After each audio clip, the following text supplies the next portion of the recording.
What is the Schomburg Center? To me, it is home. The place where we come to see who we really are, not just somebody else's reflection of who we are. The Schomburg Center is a place of culture, it's a place of history, it's a place of knowledge. The Schomburg Center, to me, is a repository of all of the things that has documented our sense of worth as a people. For me, that means that it is a place of immense power. The Schomburg Center is a public research library and a cultural institution. For the study of the Pan-African world. It is perhaps the best in the world. My Schomburg Center is Arturo Alfonso Schomburg. Arturo Schomburg said, Black history and culture and intellect exists at a time when most people didn't believe that. He collected those evidences, and that became the beginning of the collection. And it has expanded and has grown to where it is now a world-class institution. It holds over 10 million items. There's no parallel anywhere that brings to light what we as people of color have done, what we continue to do. Black culture is all of culture.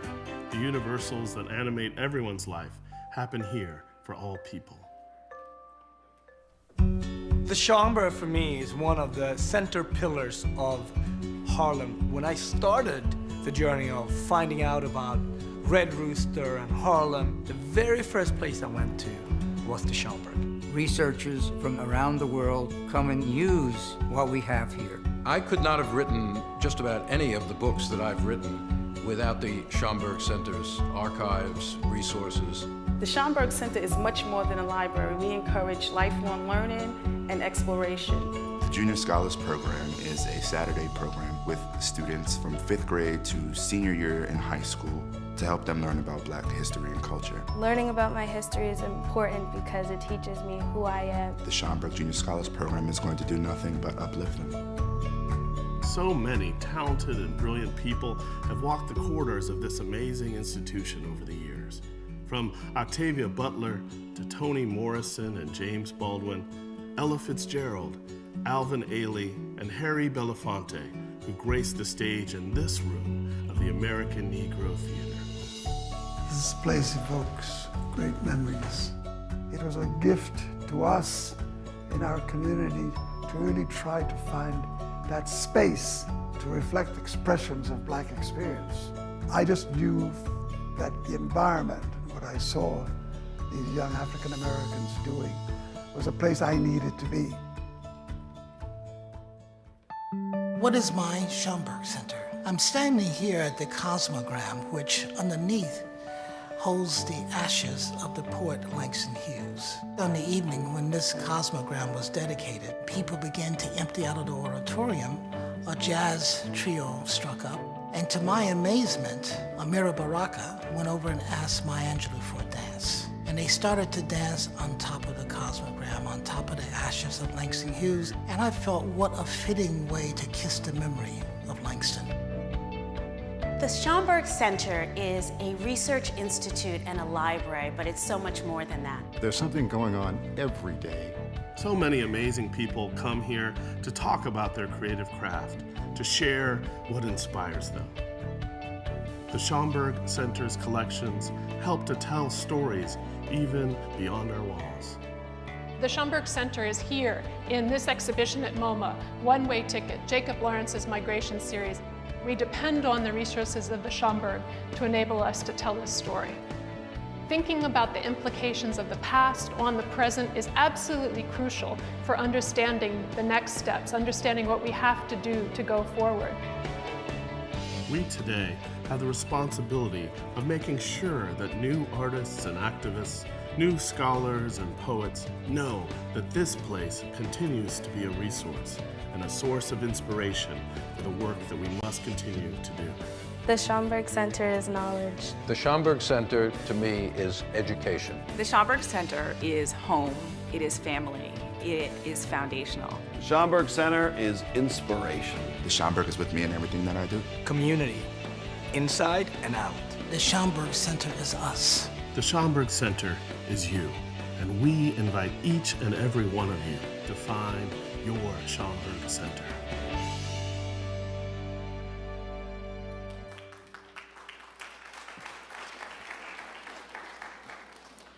Good evening. How's everybody doing? My name is Garrett Felber. Thank you. What an honor it is to be here this evening at the Schomburg Center with you all. We had a beautiful celebration of Martin Sostre last night at the Harry Belafonte. Thank you to everyone who came out for that event or tuned in, and welcome tonight to our new friends and comrades. I'm so happy that we're here again for more. So last night we celebrated a revolutionary life. And I have to say, despite living an incredible life, Martin is in some ways not easily celebrated. He was humble, uninterested in celebrity, and he was fiercely critical of rhetoric without action. I briefly corresponded with Martin during the final years of his life, and in 2013 he wrote his last letter to me. Included in it were a handful of original primary sources.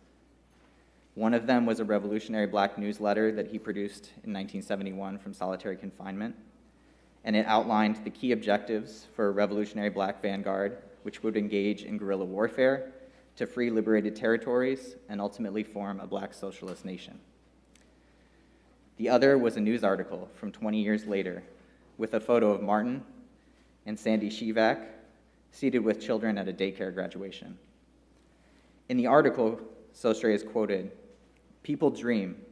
Sandy and I objectified that dream." The enclosed documents contain more information than I could possibly convey to you via email or phone, he wrote. I was trying to interview him, and he was saying he's too busy. So part of what struck me was his reluctance to narrate his life and his preference to let his actions speak for him. I came to understand this gesture more and more as I learned about him. As he wrote once to the Puerto Rican freedom fighter and prisoner of war, Lolita Lebron, "The best way to say is to do." So tonight, we honor Martin's legacy of action. He believed deeply and practiced two anarchist principles that are centered around action. The first of those is propaganda of the deed, that a single action could serve as a catalyst for mass revolutionary struggle. Sostre defined his anarchism as this: a code based on deed and not on rhetoric. The second is a belief in prefiguration, the idea that we must practice in our politics and build within our movements and our own material world the future that we are imagining and fighting for.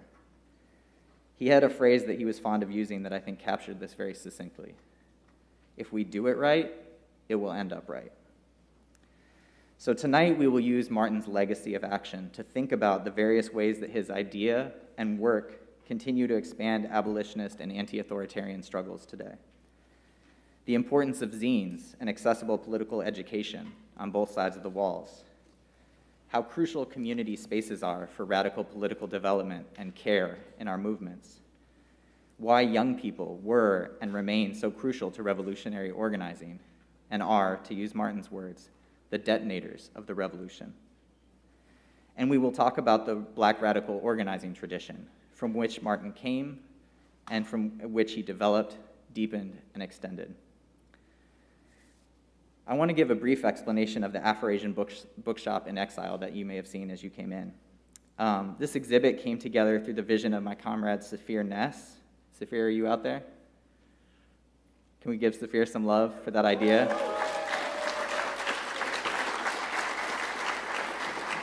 So we are very lucky to have Safir with us here tonight. When he came up with this idea, he was still inside, and I told him about this event that I was planning, and he said, well, it would be great if you could recreate Martin's bookstore so people could really experience it. And I was like, yeah, that's a great idea. We should do that. The problem is that there's no photo that I have ever been able to find of Martin's bookstore. So I have people's recollections of it, but no actual visual material evidence of what it looked like. But I do have a lot of photographs of the Afro-Asian bookshop in exile. And for those who might not know, when Martin and Geraldine were framed in the Buffalo Uprising of '67, a defense committee sprang into action. And it was Martin's wish that they should continue the bookstore, quote, in exile. So for 3 years, which was as long as the original brick-and-mortar bookstore on Jefferson Avenue, students and supporters at the University at Buffalo made the Afro-Asian bookstore in exile a base for spreading awareness about his case, raising legal funds, and spreading revolutionary ideas. It also spread to other campuses in Boston, New York, Milwaukee, and Cleveland. So the version of the AABE that you saw in the lobby is a recreation of that original vision by Martin, Jerry, Bob, Geraldine, and the members of the Martin Sostre Defense Committee. And I want to thank Saphir for that beautiful idea, as well as Zach, Norman, Sarah Ball, and Tom Bradley for being able to pull it off. Because I just said, this is a great idea, we should do this, and then I left it to them. So thank you all. I'm also thrilled that the recreation of the AABE will be donated to the CUNY People's Pantry, where it will live a new, active life as part of the efforts there to reclaim the commons. Finally, I want to give a shout out to the comrades in Milwaukee who just opened the Martin Sostre Solidarity House this week. It's a radical learning space and resource library where people can, just as they were originally able to at the Afro-Asian bookstore, sit and read and learn and just be.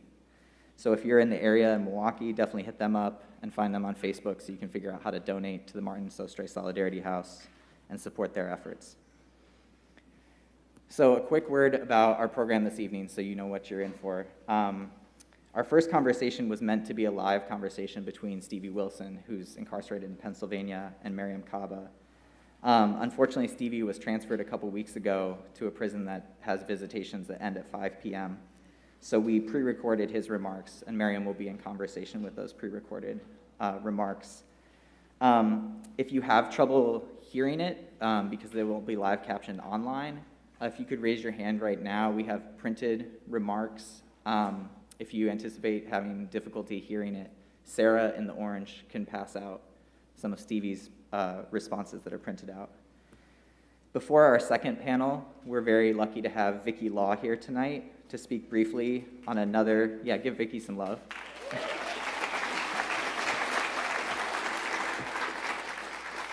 Feel free to give love to anyone whose name I say. You can stop me and applaud and lift them up, please. So Vicki is going to speak about another important and under-recognized revolutionary jailhouse lawyer, Carol Crooks, and another prison uprising that she was a part of, the August Rebellion. Like Martin, Crooksy, as she was known, played a prominent role in the revolutionary prison struggles of the 1970s and has yet to be widely and appropriately recognized. So we're lucky to have Vicki talk about that struggle. And finally, we're going to have a conversation about the Black radical tradition inside New York prisons with Ori Burton and our panelists Laura Whitehorn, Masai Mugmuk, and Jose Saldana. Yep.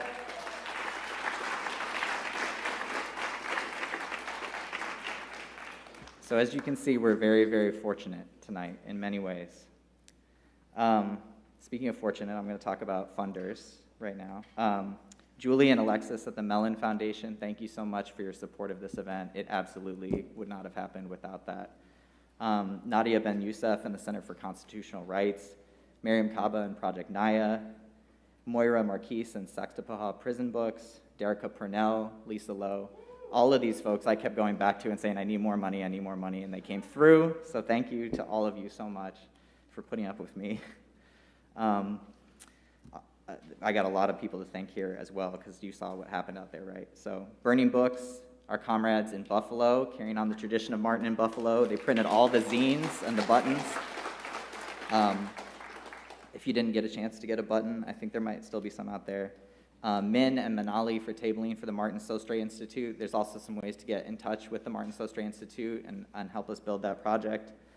The Schomburg Center for hosting us and just being in this space is incredible. Thank you especially to Novella Ford and Kalila Bates and everyone at the Schomburg staff. Give it up for them, please.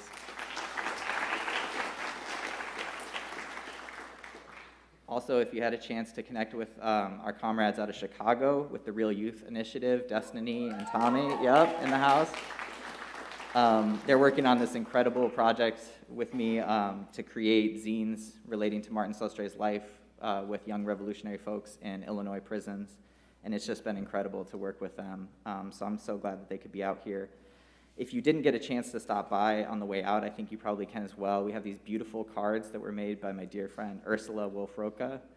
They're these watercolors with quotes from Martin Sostre, and you can write a letter to one of these young revolutionaries inside, which would be really great. So please make an take an opportunity to do that. Cameron Rasmussen, thank you for getting some books. I hit up Cameron. I was like, you're not doing anything, right, with Beyond the Bars this week? I'm sure you have time to go get some books from the library for me. So Cameron came through. Thank you for all you do, Cameron. Chris and Kevin and the whole Park Boulevard staff for the AV, our live captionist, Sarita Knoll. And finally, I already embarrassed Sarah Ball last night, so I'm not going to do that again. But Sarah and I would both like to express just how much we are so grateful to the incredible team at the New York Public Library Jail and Prison Services. They have stepped up. Please, thank them. They have just gone above and beyond for this two-night event while still keeping library services running at Rikers Island, answering hundreds of research letters from people inside, producing the city's most exhaustive community resource book, which I think you can find out there as well, supporting people coming home from incarceration, and so much more. So a huge round of applause for Emily, Gabrielle, Kate, Omar, Rabia, Ryan, Sarah, Yanela. Thank you.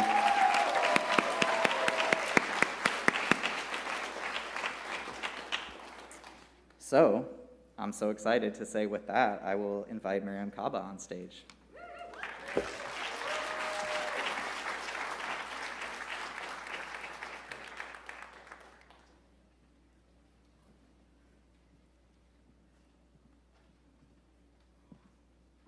Hi, everybody. Hello. I couldn't hear that Garrett stopped talking. All right. Hello, New York and Schomburg. I'm so happy to be here and appreciate being invited. I don't know why you can hear this weird feedback. All right, great. So thanks to Garrett and to Sarah for organizing this and for inviting me to be here tonight. Also thanks to William and to others who are keeping Martin Sostre's legacy alive. And that's just so much of my gratitude for that. Thanks to the Schomburg also for hosting. I'm also really grateful to all the wonderful speakers from last night. If those of you who were at that particular panel, it was so moving and really poignant to hear the stories and to see the way that folks are being honored today who weren't honored at the time. And so I was really happy to see that. And also just thank you to all of you who came out tonight to be here with us. I had really hoped that Stevie would be here with us in person. That was the goal. And it's crushing that that's not the case for many reasons, but mainly for Stevie's sake. We had hoped that he would have been paroled when he went up for parole last time, and he was denied his parole. And I have a lot to say about that, but I'm just not going to go there. I'm furious, along with many others, around this. I think the cruelty and the capriciousness of prison really knows no bound.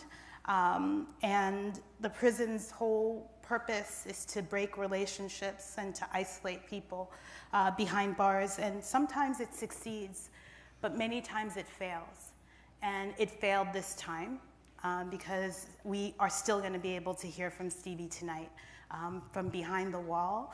But they can't stop us from being able to continue to connect with our folks on a daily basis. So you're going to hear from Stevie in his own words this evening. I'm going to be asking questions that I would have asked him if he were here, and then we're going to hear his responses. And then when that's over, I'm going to just share a little bit of my reflections on his responses. So that's the way that this is going to work tonight. I came of age here in New York City. I was born in New York and raised here. And I came of age in terms of somebody who was active in politics and in organizing in the city in the 80s. And I learned about Martin Sostre because I found a book called The Crime of Martin Sostre. It's a book that's now out of print. Somebody should reprint it.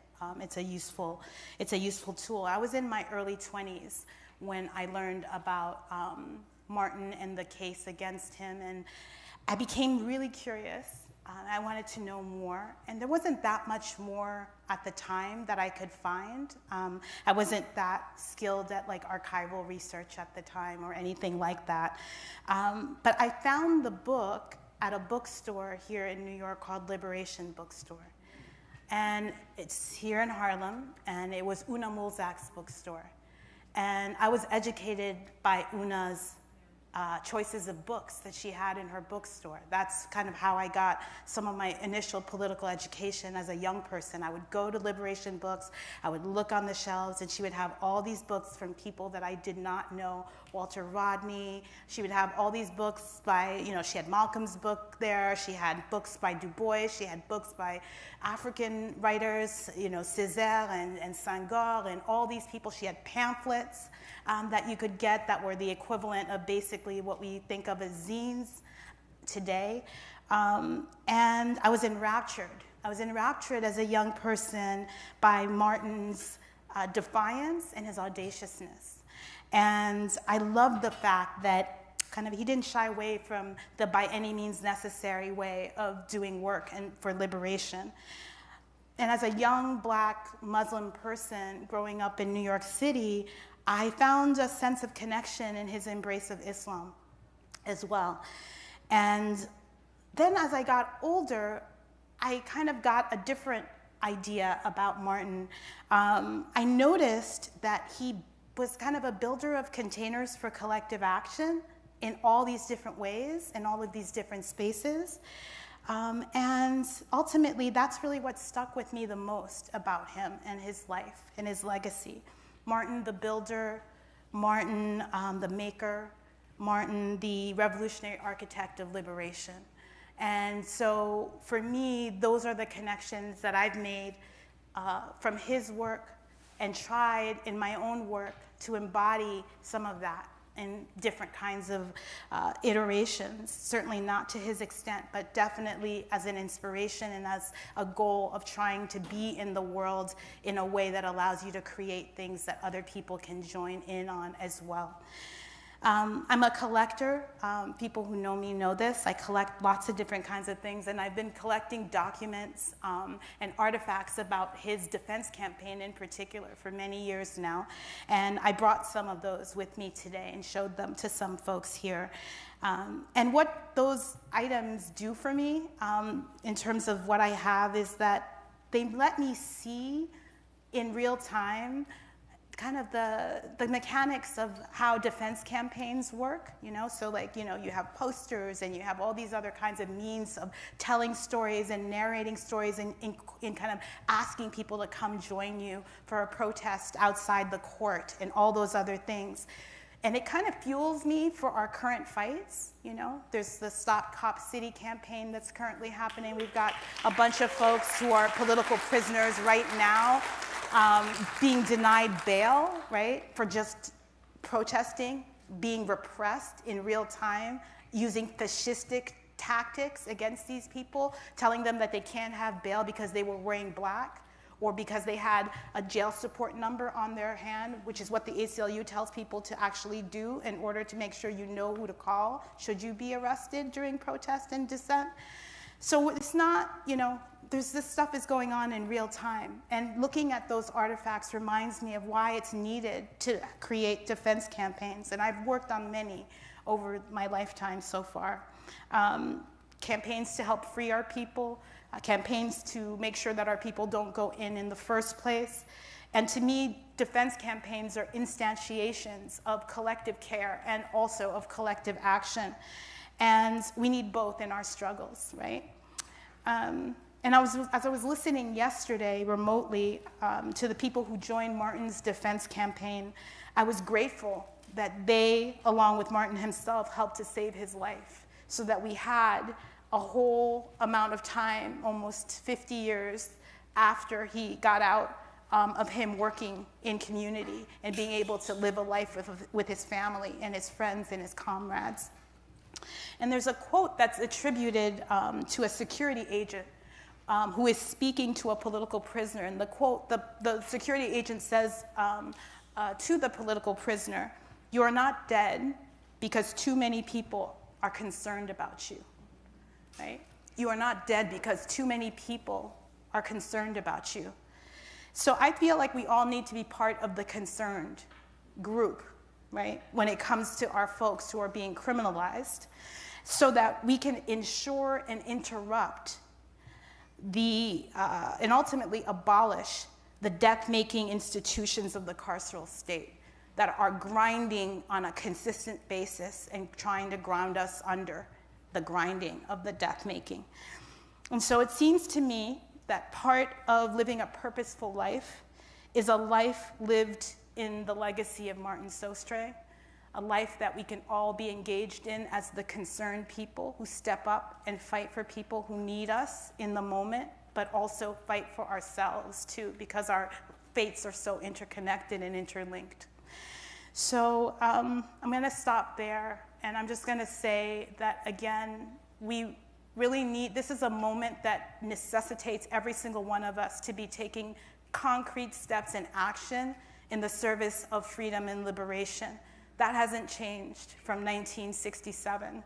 That hasn't changed from 1937.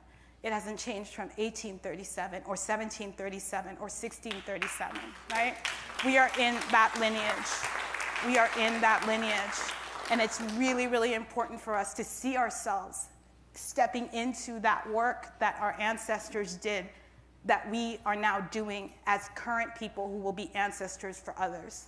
So I hope that that's really what you take away from these experiences and these spaces that we're all in together, and that you remember that it's really, really important that you fight, above all, that you fight, and that you do not allow yourself to be crushed without a fight. So, all right.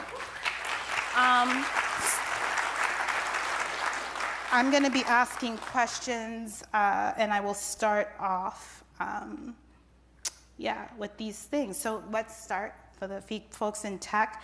I'm going to ask the question, which is, Stevie, how did you learn about Martin Sostre, and what struck you or made you want to learn more? Okay, well, I first read about Martin through a zine sent to me by Casey Goonan and True Leaf Press. It was a thick zine, so I kind of put it on the shelf for a minute. But when I finally got to it, I was just really impressed.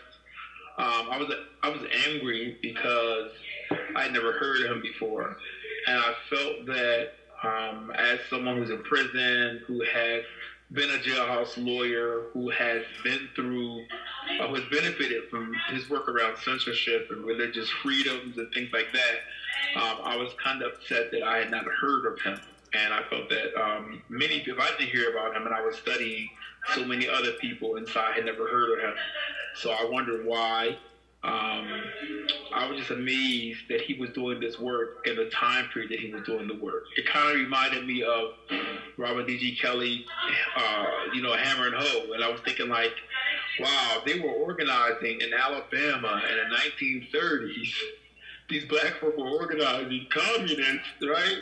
And if they could do that, I can do this, right? And so I was thinking the same thing. If Martin was 1950s and 60s, organizing people and fighting, when the courts had a hands-off policy, around prisons, if he could do this work, and make it through, I could do this work and make it through also. So that was the first thing that really kind of stuck out for me.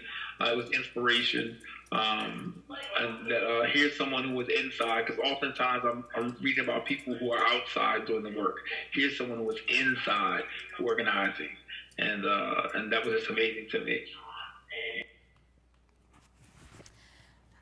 Sostre talks about how his bookstore in Buffalo was more like a community center, where he allowed people to sit and read, engaged with them in conversation, or watch their kids while they ran errands. Can you discuss similar community spaces that you experienced that meant something to your political development, love of books, or ideas about organizing? In my written response, I mentioned Giovanni's room, which is where Joe Beam had worked, and I sought that space out when I came to Philadelphia. But I want to tell you that every space in Philadelphia that I considered, or my community frequented, whether it's the ballroom, whether it was Colors Incorporated, whether it was the Attic, whether it was Unity, whether it was Penguin Place. These are all spaces that had a drop-in aspect to it. It was like a place where you could just go and drop in. And you would meet other people there, and you could talk about things. And there were actually formal groups that we would discuss things, right? But it was more of a drop-in place. It was like you would just go there, and you could meet people who were part of your tribe. You know, and this is a place you could go and feel affirmed. This is a space where you felt safe. This is a space where you could ask questions and learn together.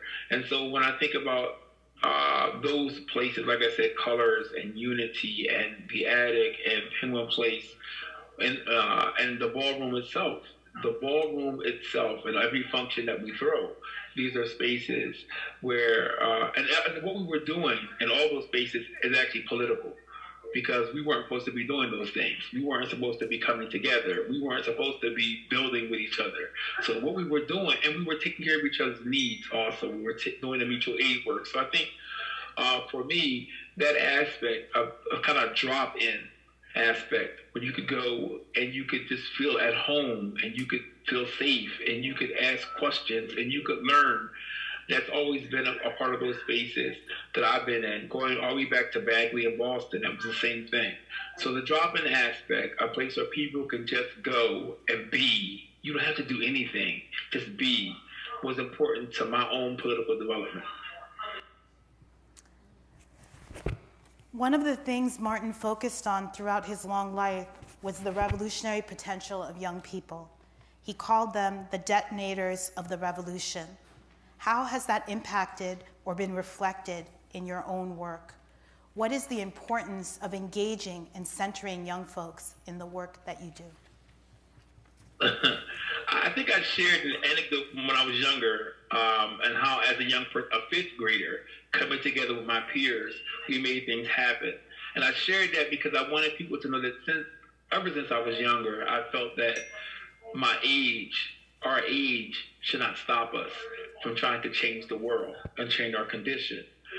When I was in Boston at Bagley, the Boston Alliance of Gay and Lesbian Youth, we were a youth run and adult advised, and we were firm with that.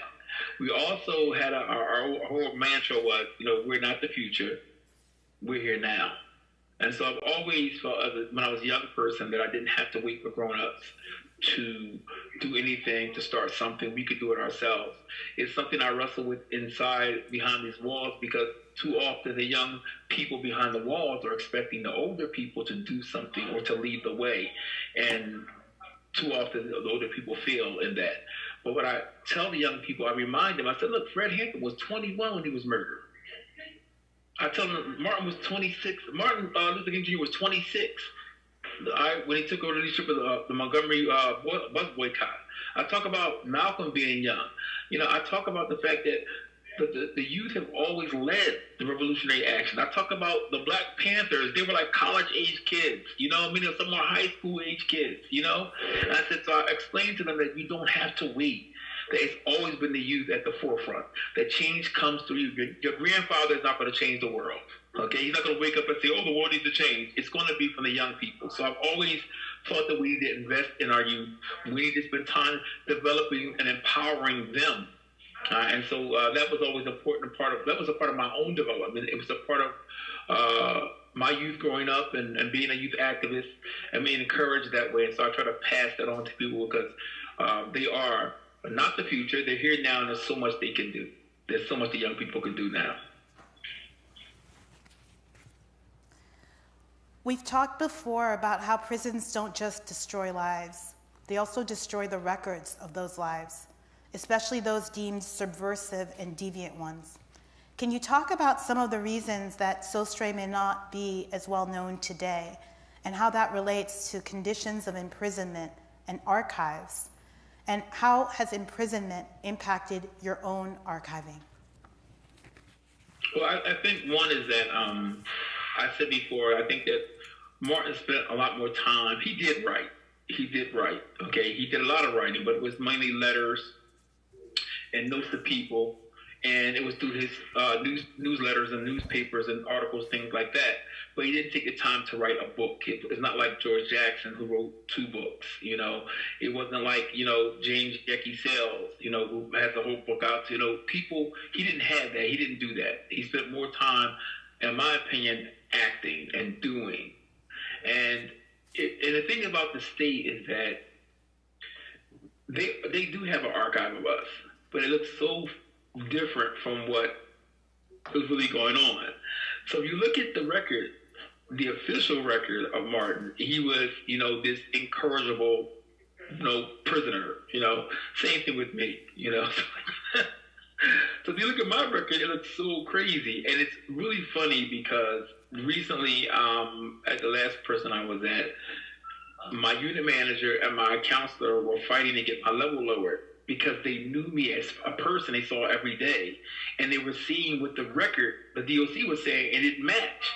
And they were like, what are you talking about? And so it was so funny finding myself fighting the archive, the official archive, which was saying this is a guy who has to be the highest custody level and he's a danger and a threat. And my counselor was like, no, he's not. He's doing good work. And my unit manager's like, no, he's not. I see him every day. He does great work.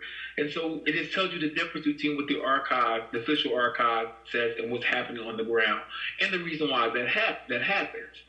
So I think what's important is that we do more work to archive or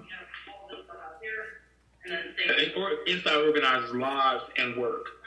We talk about the cache of letters we found from Martin, right? Recently, so that stuff like that. Going through those letters, making sure they're preserved, so for people to read. In my own personal situation, we know that in 2021, the DOC destroyed my property, everything.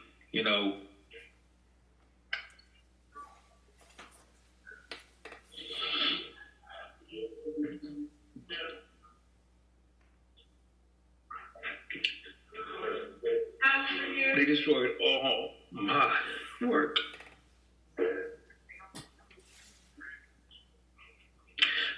Obviously, I'm not gotten over that yet. It was 10 years of journals, manuscripts, works in progress, poetry, letters, pictures, everything. And I haven't found the strength to try to rewrite a lot of that stuff. And how I get through it is just trying not to even think about it. But I wish at that time I had taken the opportunity to send some of that out to people. So what I ask people out there to do is to be available for that, knowing that the state will destroy the record of our lives in here, the work that we're doing, to be available to store these materials and to help me pay for postage and things like that. Now I send things out frequently to my family, to friends, that say, hold this, because I never thought that would happen to me. I never thought that they would do something like that, but I learned, a hard lesson, but I learned. The other thing is that something that came about from this that they never kind of anticipated was that they have these tablets, and the tablets actually hold everything that I sent out and received. So I have everything that I ever sent out and everything I received from 2015. So I have 8 years of that on my tablet. And I'm actually able to take the tablet home, and the company will give me all of that. I can get access to it, I can print it out and everything. So that's something the state never anticipated. They destroyed the physical record, but they didn't know that he had all this in his tablet now. So I have emails going back to 2015 Anything I ever sent out to people, anything I ever received from people is there. And so that is preserved. And I intend to, upon my release, get all that printed out. I really intend to get all of it printed out and stored, but it's something the state didn't anticipate because they were just thinking about how much money they can make off of us from the emails. I think that's one of the things, a plus to this, that they didn't know that, they left me with 8 years of emails and I've sent most of this work out. Like, I don't even have my own work that I published, but some of it's there in the final form I sent out, in my tablet. So that's a good thing. But just people being available, man, because they're going to trash our property. They're going to destroy ourselves. They're going to lose our property. I'm waiting right now for 2 boxes of paperwork. So it's like they'll lose stuff. They'll destroy things. They destroyed my typewriter before, and so we need to be ready to say, listen, let me maybe store this, find someplace I can put this and offer that to somebody, Yeah.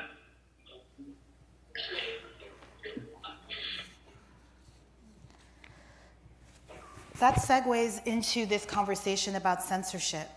Sostre was unable to receive journals and subscriptions or talk about political organizing with his lawyer while in solitary confinement. And he wins a victory in Constance Baker Motley's court and another victory later in Sostre versus Otis. And here we are 50 years later, and censorship remains a daily struggle for you. Why is censorship so central to the prison? And how is it related to book bans, the banning of Black history, and other censorship happening outside prisons? I think one of the things that, and I said in the written response, paraphrasing Frederick Douglass, what education and literacy does, it makes a person unfit to be a slave, unfit to be a prisoner. Once people begin to study and they really begin to understand what is going on, what has happened, and what this is all about, it changes them. It really changes them. And they're no longer the docile, they're no longer an inmate. They're no longer an inmate. Okay? They become that incorrigible prisoner. And so the state doesn't want that. The state actually wants us to believe that they're doing us a favor. They're healing us. They're helping us. And so if we begin to read and study, right, that contradicts that. So they have to keep these materials out of our hands. And so it's not that they don't want us to have any books. You just can't have certain books. So when we talk about, when I was at Camp Hill, anything that said Black was already flagged. If it said Black Panthers, it was considered part of a security threat group. If it said revolution, it was flagged. If it said freedom, it was flagged. So they didn't even read the books. It's just the fact that the titles themselves threw them off. Like they were like, no, you can't have this. I did a lot of work. I just received paperwork last night from Camp Hill upholding, yes, the prisoner is right, give him his material. I don't know if I'll receive it, because even after I win, just like Martin, even after I win, I still don't get the materials. That's what happens. So it's a process they set up. And I'll tell you something else, that they set the process up because at Camp Hill, if I had not appealed, that meant that everyone there would be forever prohibited from receiving that material. So, and it's costly emotionally, financially, it's a lot. But I must have filed at least 500 grievances there. And it was over censorship, and over them not allowing certain books. And they used not just content, sometimes they used format, sometimes it was just like copyright, so it was published, you can't have it because it was published. They wouldn't let me have my own materials. So it really, what I realized is that it's not about books in general, it's about certain books that they don't, and why these books, because these are the lives they don't want us to know about. These are the people they don't want us to know about. These are the actions and events they don't want us to know about. These are the ideas that they don't want us to know about. And you have to ask, why? Why is the book so dangerous? They spend more time, right, fighting so that books don't get in, right? Drugs get in, you can do all type of nonsense. I'm in another prison that on paper says you cannot bring a book to the yard. You can bring a tab to listen to music. You can bring a ball, a game. You know what I mean? You can bring a jump rope. You can do everything, but you can't read in the yard. They don't allow you to read in the main yard. This is the same thing happened at Fayette. So it's like, why is reading such a dangerous thing? Why is the state so against people reading and sharing, reading materials? Who benefits from this? And then we go back to what are they actually prohibiting? And so when you look outside and you see what's being erased, what's being taken off the shelves, you see it's about Black people. You see it's queer and trans folk. Those are the same people who are being erased behind the walls. These are the same people whose lives are considered a threat to the security of the institution. Okay, these are the same people whose histories and aspirations create a danger in the institution. And so therefore, I try to get people to see the link between who is being erased, who is being considered, who's being othered, erased, and disregarded out there, and how it's happening in here. It's been happening here. So we need to fight this on both sides of the walls. And so people out there need to ask, why are you not allowing people to read in prison? If you're their purported purpose is rehabilitation, why are you not allowing people to read in a prison? You can give them all type of balls. How you get a basketball, a handball, football, a soccer ball, a tennis ball, but you can't get a book. Something wrong. Something is very wrong with that. And so I challenge people out there to challenge the state and say, why are books so dangerous? Why do you consider books so dangerous? Why? And I also say when people are out there partnering with the state over these book programs, I get upset because the state is the largest, biggest purveyor of censorship. And so we have people who are actually partnering with the state in the name of creating more access. And it's like, you're not. You really aren't. If you knew what was happening on the ground, I don't need more Shakespeare in prison. They have that already. Okay, I can get all the Shakespeare I want. I don't need, the classics from the canon of Western civilization, because they have all those behind the books, behind the walls. But I can't get I'm not going to get Robert G. Kelly. I'm not going to get that behind the walls. I'm not going to get Cedric Robinson behind the walls.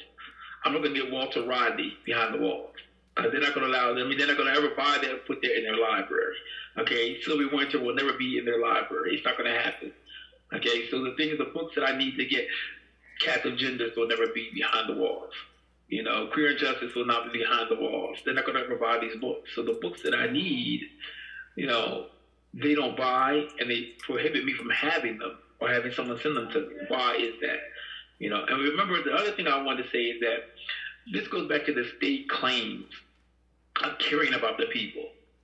Remember, the state is saying we're protecting children, out there. Those things are protecting children and their young minds, and I'm like, well, why doesn't your care extend to education itself, funding education? Why does your care extend to the environment and making sure the environment is sound so our children will have an earth to be on, right? Why doesn't your care extend to food insecurity, and making sure all the children eat, or affordable housing, make sure they have a place, or health care, or just recreation itself? So why is it that your care is so truncated? If you care so much about children, and their future not being safe, let's talk about the things that really make them safe.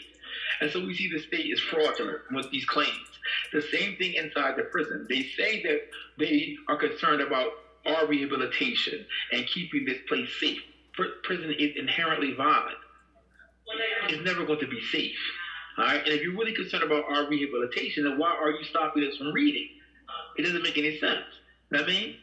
So the thing is that the claims the state are making, I think we need to challenge them more and say, well, okay, if you care about, children in the future, well, let's do more. Let's fund these things that really keep the community safe.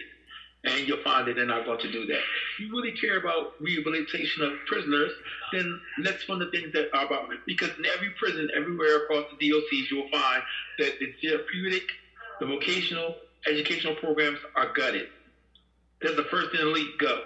So why are you gutting their programs if you care so much about rehabilitation and safety? So the state is fraudulent in their claims, and we need to call them out on those claims. Why is censorship actually being enacted. Let's really get to the bottom of that question.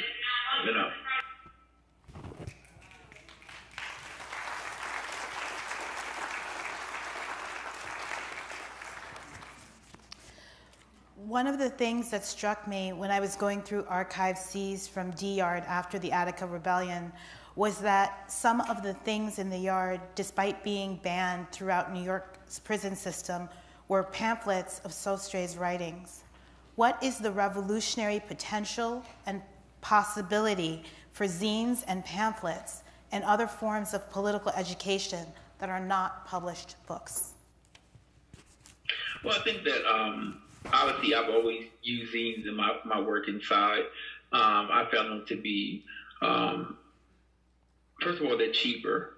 They're low or no cost, and people in prison don't have expendable income like that. So they're easier to get. They're easier to disseminate, because if I get one copy and I could actually go to the library and make many copies. So all I need is one copy versus someone sending me 10 books or 20 books. That doesn't happen too often. And you can't send me, particularly in Pennsylvania, you can only send me one copy of a book at a time. And so, but what I can do is get one copy of a zine and disseminate it to 30, 40 people if I want to. So I find that also happens because the other thing about space limitations, most prisons have space limitations. You can only have a certain amount of written materials. Well, 10 books take up a lot of space, okay? But zines are smaller, and because they're smaller, we're able to have more of them, and so I think that when you talk about getting around the DOC, whether it's cost, whether it's space limitations, whether it's being able to disseminate the materials, zines have a greater advantage than books. Okay. Also, when I'm dealing with people, it's just easier for me to give them a zine that's 10 pages long, right? And they'll take that and read that. If I gave them a book that was 300 pages long, they'll be like, okay, they'll take it, but they won't read it. It would take them a whole year to read it because they'll dibble and dab in it. So I think that's important that the zines work wonders as far as an introduction to this material. And so I think we need to invest more in zines and pamphlets. And pamphlets used to be a major part of radical movements. And I think we need to get back to that. Ronaldo Walcott's new book on property is actually a pamphlet. It's actually a larger pamphlet. And he talked about in the introduction going back to that, using this format in our movements. And I think that was a great point, that we need to get back to pamphlets and zines, making those a part of our movement, because if we're going to create a mass movement, we're going to need to have those type of materials. I can see someone coming home from work on public transportation and reading a zine. And taking that time to read a zine is easier than having this big old tome, this book I got to carry with me, And so I think that even not just inside but outside, if we had zines and pamphlets that we could pass out to people, we could actually get more people to be interested in the work that we're doing. So I just think that they work wonders. Zines have been my go-to, and I encourage people inside when you're starting a study group to go with zines first, to do that. What are some of the legacies of Martin Sostre's work that you carry with you in your organizing today? Well, I think in the written response, I actually listed 4, right? Mm-hmm. And so I said one is political education is important. I go back to Malcolm X's comment about the failure, the problem in the civil rights movement was that they were trying to organize a sleeping people, that you have to wake the people up first, then you can organize them. And so political education is that rousing, it is that waking people up. And people have questions. They want to know what happened, why, who's responsible. And I think that without those answers, what happens is that we begin to act. And oftentimes, not only will our goals be frustrated, but we'll find our condition will be worse because we acted without knowledge. We acted without understanding. And so I think that I said this, you hear my comrades say here and say this, knowledge precedes speech and action. And so we have to have knowledge before we begin to speak and act on things. And so political education, that's what he taught, and wherever he was, whether it first bid, second bid, in Buffalo or New Jersey, he was doing political education. It's funny because even in New Jersey, they were on his top because what he was teaching to the young people, they were criticizing him about the political educational work he was doing. He just wasn't building the center here. He was teaching the kids at the same time. And that's what they were upset with him about that. So we see that wherever he was always involved in political education. So I think that's a big takeaway for me. I think that what's important to me also is that when we talk about meeting the people where they are, I think that I mentioned about the other employee of his bookstore who wasn't connecting with the people, who knew the issues, but the way he was talking about the issues to the people, he just wasn't resonating, wasn't catching with them. And Martin was someone who knew how to meet people where they were, and he made things easy for them. I'm reminded of the templates he made for the civil rights actions that he made the template himself. But not only did he create the template, but then he created instructions that were very detailed and simplified for people. So it wasn't just like, here's it, just fill it out. This is how you fill it out. And let me go point by point. And that must have been exhausting for him to do that, but he did it. He made things simple and easy for the people. That was very important. In this work, the people that we're most often struggling alongside are struggling to survive. Okay? They don't have hours and hours and hours to do this work. They have to steal time to do the work. And so if we make it easier for them, right, then they can become more involved in the work, And so I just think that he understood that. He understood that, that if we want people to become involved, we have to make things easier for them. We have to be concerned with their condition of their lives. And we have to meet them right where they are. Not where we want them to be, but right where they are, and speak their language. And so this is a big thing. The other thing tied to that is mutual aid work, is that we found whether he was on his first bid, you saw the community was really built around mutual aid. They ate together, they studied together, they were there together with each other.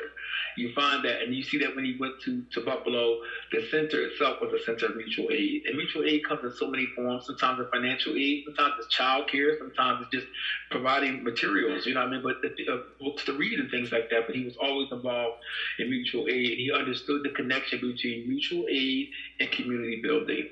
I've learned in here that the mutual aid is actually what enables us to be able to do the study groups.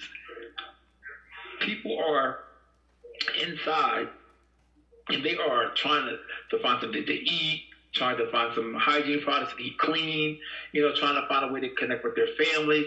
And these are things that are preoccupying their mind. So we are engaging in mutual aid, right? Then it helps them steal time to study. It helps them to steal the time to study. I had one young man who was at Campbell with me. He's home now, but he was actually working in the kitchen. He was sewing clothes and another hustle he had. 3 different hustles he had on the side. And he wanted to study. So what I did to him, I said, listen, we could provide X amount of funds for you each month so that you can knock 2 of those hustles out so you can study. And that's what we did. So we actually provided funds for him, and he was just working in the kitchen and studying now. So that mutual aid helped them. The other thing about the mutual aid is that it becomes a critique also. We explain why people have to steal time, and that was important too. And I think Martin did that at the same time. When he built the center in New Jersey and he was giving the political education to the young people, it wasn't just, we're going to build this center here. Let's talk about why we have to build it. And why we got to do this, why we got to provide for our own, and how the state is not going to do this for us, and we shouldn't even be worried about them doing it, And so it was, mutual aid is not just the fact that we're, providing something for someone's material needs. It's at the same time, it's a critique, it's an intervention and a critique, and I think that was important. It showed up in his work. The last thing I wanted to talk about was the role of cultural productions. And I talk about the story where Martin's bookstore and how he got it popping. How, like, he was like, this is not going how I wanted to go. And so he started with the artwork first, and that brought some customers in, you know, and he was like, okay, but this is still not popping like I want it to be. And it was the music. When he saw the young people down the street and they were gathered around the record player and they were listening to the music, he went and bought a used record player, got some records, and started blasting music, and the young people came. And that's how he got into the bookstore, and that's how the bookstore started popping in Buffalo. And so he understood the power of cultural productions. And I asked, where are our cultural productions? If we're going to create a mass movement, a popular mass movement, we have to be invested in cultural productions, especially the visual and the audio here in this culture, because that's what's happening. This culture is so, it's about seeing things and hearing things, and not as much about reading things, okay? And so the thing is, how do we convey our message to the people through these? Where's our artwork? Where are our plays? Where are our stories? Where's our music, our poetry? You know? Where are our films? You know? So I think that we need to invest in cultural productions, because this is the way that we tap into the masses. Martin showed us this. And I think any movement that's really going to bring people in and become mass and become a real movement and not a moment is going to have to invest in cultural productions. It's going to have to say, listen, let's put something out there that touches millions of people, you know, and that could turn the heads of many people and say, oh, what's going on? Catch their attention.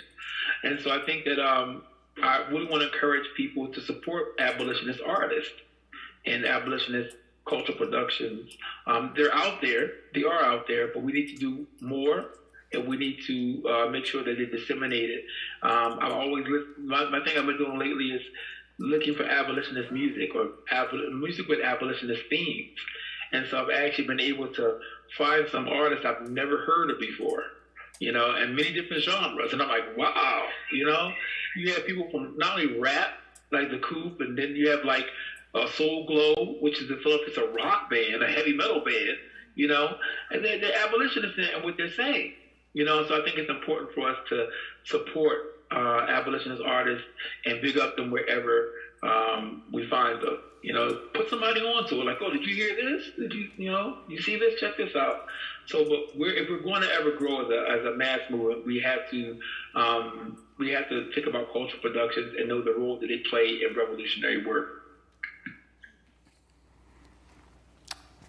This is the last question, which is, there will be people in the audience, his family, his comrades, people who work with him, supported him, and organized with him. Is there anything that you want to share with them? Well, I just want to, I had an opportunity a couple years ago, or was it a couple years ago, to speak to his son. And I really just reiterate that I'm thankful for his family. I wanted to express my gratitude, my love for them and for Martin. And when I tell you that he has really impacted my life, and I mean tremendously, you know, I said before, I wake up every day and I have to ask myself, you know, would this shit stand up to Martin's ghost? What would Martin say to me if he saw me doing this? You know, and it's something that he would approve of. And that really is important to me, because this is a person who did the work inside and outside. And so he's an example for me. He is a role model for me. And so I just thank everyone who supported him, who wherever he was, you know, they supported him. And just, you know, he doesn't seem like he might have been, Martin knew what he wanted. And he knew what he wanted. He didn't seem like the type of person that was going to back down from that. And he didn't even seem like a compromiser to me. I'm going to teach you, that's another thing. So, but they supported him and they stayed by his side.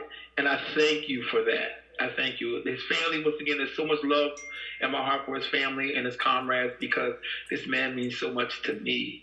And I would love to meet them and see them and speak with them when I get home, you know. And I'm thinking to myself now, right, this is something this is the first time I said this, but if they make me max out, right, if they make me max out, which will be February of 26, I will be the same age as Martin when he came home. Do you know that? I'll be the same exact age that he was when he came home.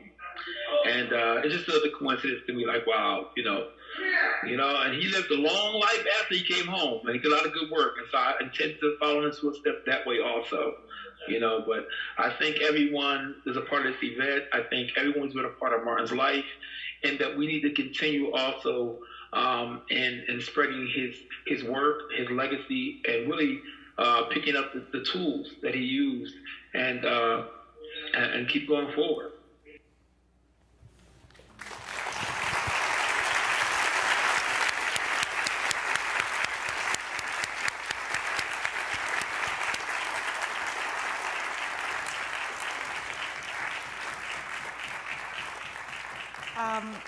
I'm really just so happy that we got to hear from Stevie, and that I think you got a sense of who he is if you've never met him before or talked with him or been in interaction with him. For a person who's been locked up for as long as he has, he continues to fight on the inside in one of the most repressive institutions that ever has existed on the planet, the prison. And he's doing this work on a daily basis, mentoring and supporting younger people, keeping his sense of humor, refusing dehumanization, making sure that everybody knows that he's a human being above all, and keeping joy in the dungeon.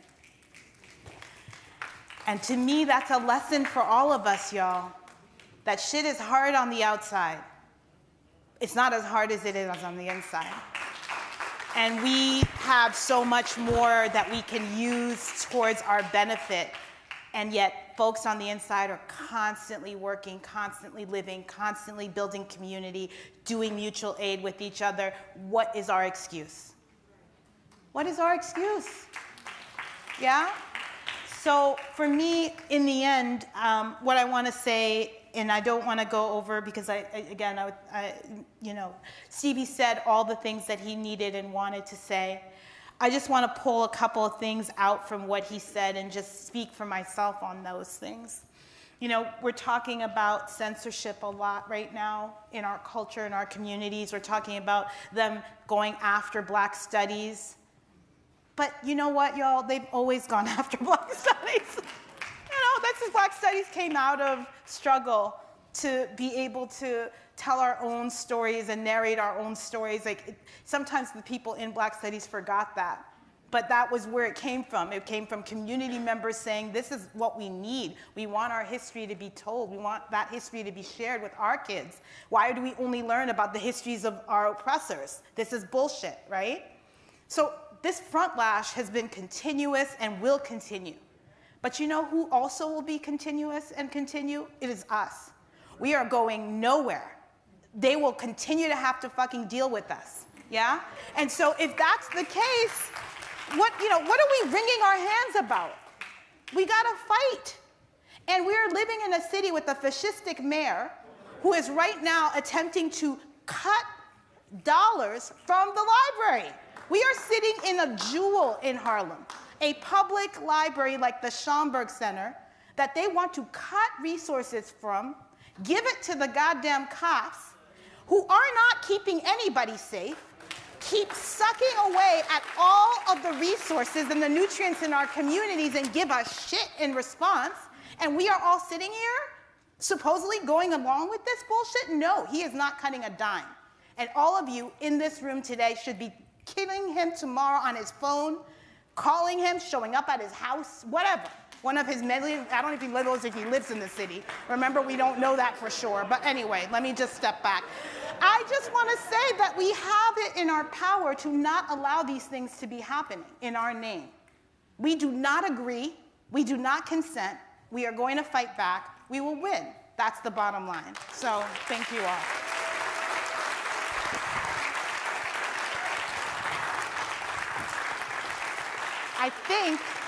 I think I'm supposed to stop now. Am I? Did somebody tell me what the timing situation is? We're at time? Yes? Okay. I think Vicky's supposed to come up here Vicky's here. Oh, and I'm also curating, by the way, an exhibition about prison and censorship this fall. So come. It'll be at EFA Project Space. Come and check it out. Thank you all.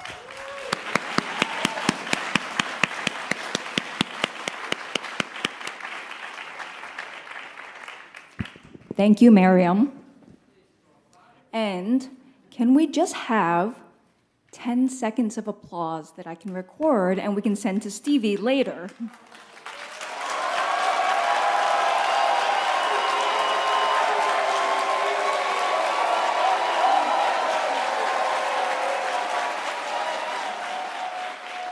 Thank you. Garrett, I'm going to give this to you, and you can figure out the tech behind it. All right.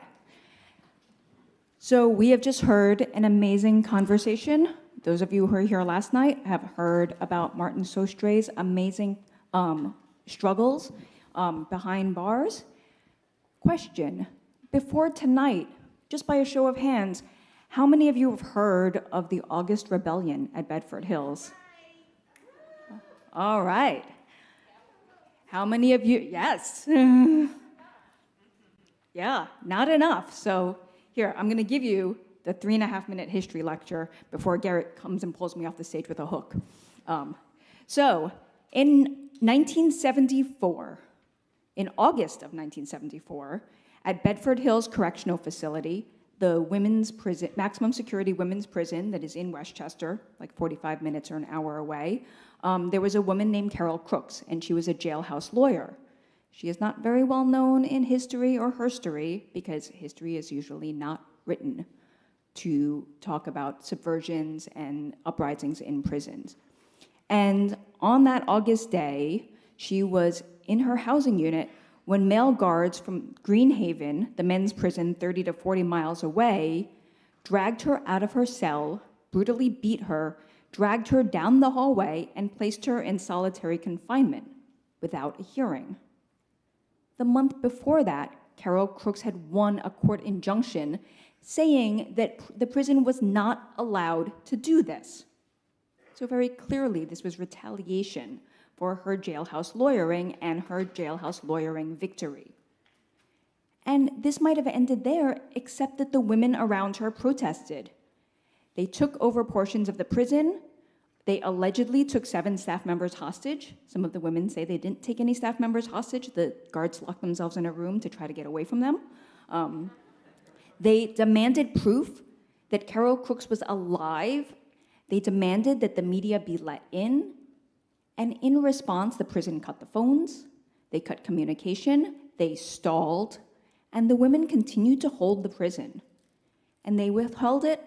They withstood being water hosed, they withstood being tear gassed, and then finally, the state of New York and the Department of Correction called in male state troopers and guards from the neighboring male prisons to take back the prison. The women were all sent to solitary confinement. This was about 200 women that took over the prison and participated in this. This was not just 4, 5, 6. This was a good number of women in the prison.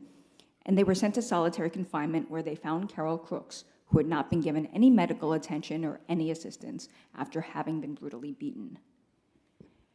And all of this occurred because Carol Crooks, like Martin Sostre, was a jailhouse lawyer who not only challenged but changed prison conditions. 6 months earlier, in February of that year, she had been thrown in solitary and had been sentenced to stay there for the remaining 17 years of her prison sentence. And she filed a civil rights lawsuit that established the right of all women at Bedford to due process before being sent to solitary. This was not something they had before. And as I stated earlier, in July, a court sided with her and they issued an injunction prohibiting the prison from placing women in solitary without 24-hour notice and an actual hearing. So the August brutality was clearly retaliation because she won. The following year, and she kept fighting, even in solitary, after having been brutalized, after having been beaten, after having seen all of the other women come to her defense and be equally punished, beaten, and isolated. In 1975, she and the other women were back in court filing yet another lawsuit to free themselves from solitary, and they won that. Fast forward 6 years later, and in 1981, that lawsuit was finally settled with the prison system, and they won the right for all women to know what the charges were against them within 24 to 48 hours, which they did not have before. They won the right to call witnesses as to what the alleged charges were against them. They won the right to get a written decision of whatever the hearing decided. So it was no longer like we're just verbally going to say something and there is no documentation that you can then use to challenge. And they won the right to have a hearing within 7 days of being thrown in solitary. No more of this, you just stay there forever and ever and not know your charges and never have any sort of due process. And the court also awarded them $127,000, which is a lot of money, especially in 1981. And they used that to buy equipment to make everyone's conditions better. They bought things like a washer and dryer. They also bought equipment for the law library so that women had access to things like typewriters and the other, equipment that existed in 1981 that would help them. And for Black and Latinx literature, for the general library, which was not there. We heard Stevie talk about the importance of having this kind of literature and how it is often not bought by the prison administrations. And then, with the last of that money, they threw themselves a party with ice cream. And I end with this to remind us that Carol Crooks and Martin Sostre both remind us that we must fight and fight and fight. And when we win, we should also make time to celebrate before we get back in the fight again.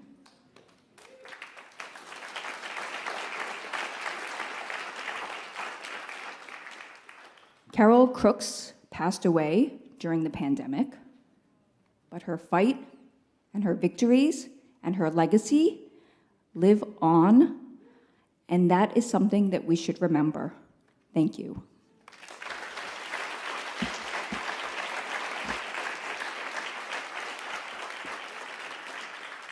The next panel, so don't go away, is the Imprisoned Black Radical Tradition panel. So can we have the next panelists please come up?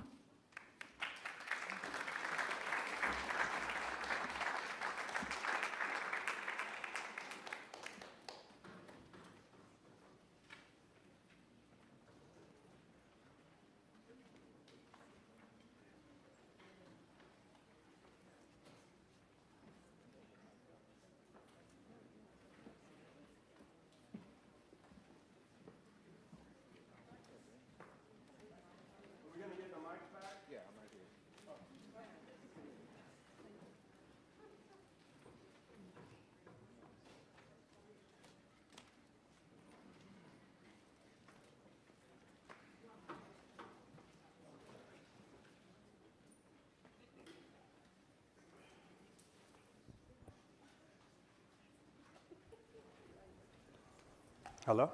Peace, everybody. Greetings. It's such an honor to be here. This has been amazing today and yesterday,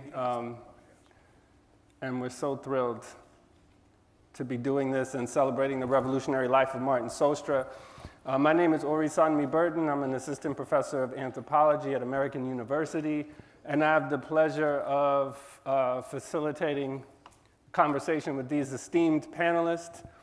To my right, we have Masai Attila Kumati Mukmuk. To his right, we have Sister Laura Whitehorn. And last but not least, we have Brother Jose Saldana. Absolutely.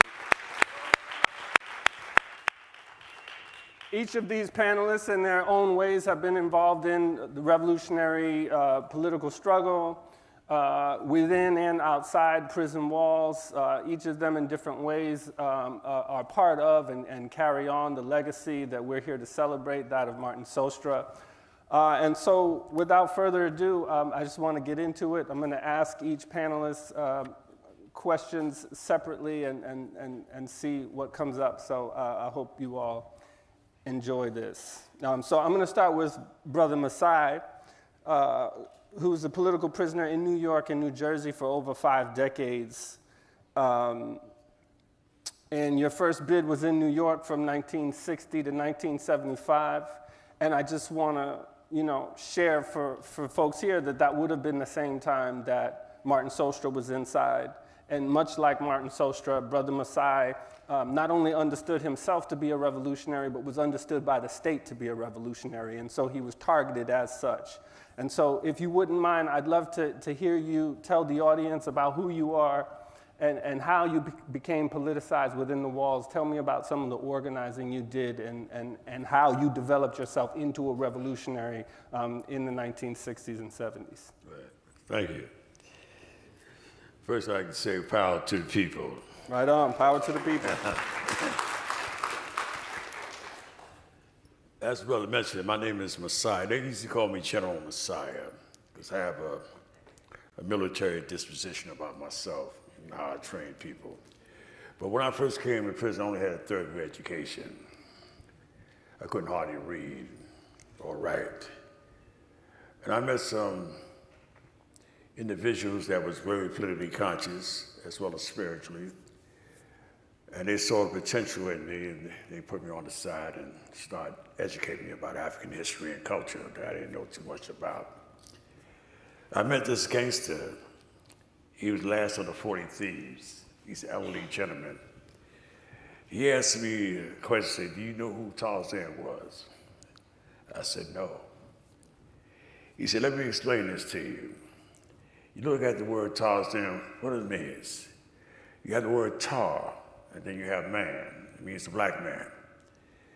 Now, I didn't know that he had knowledge of African history and culture, even though he was a gangster. He told me, he said, I've been in prison for many years, and I'm doing a life sentence. We have a lot of us in here doing life sentences.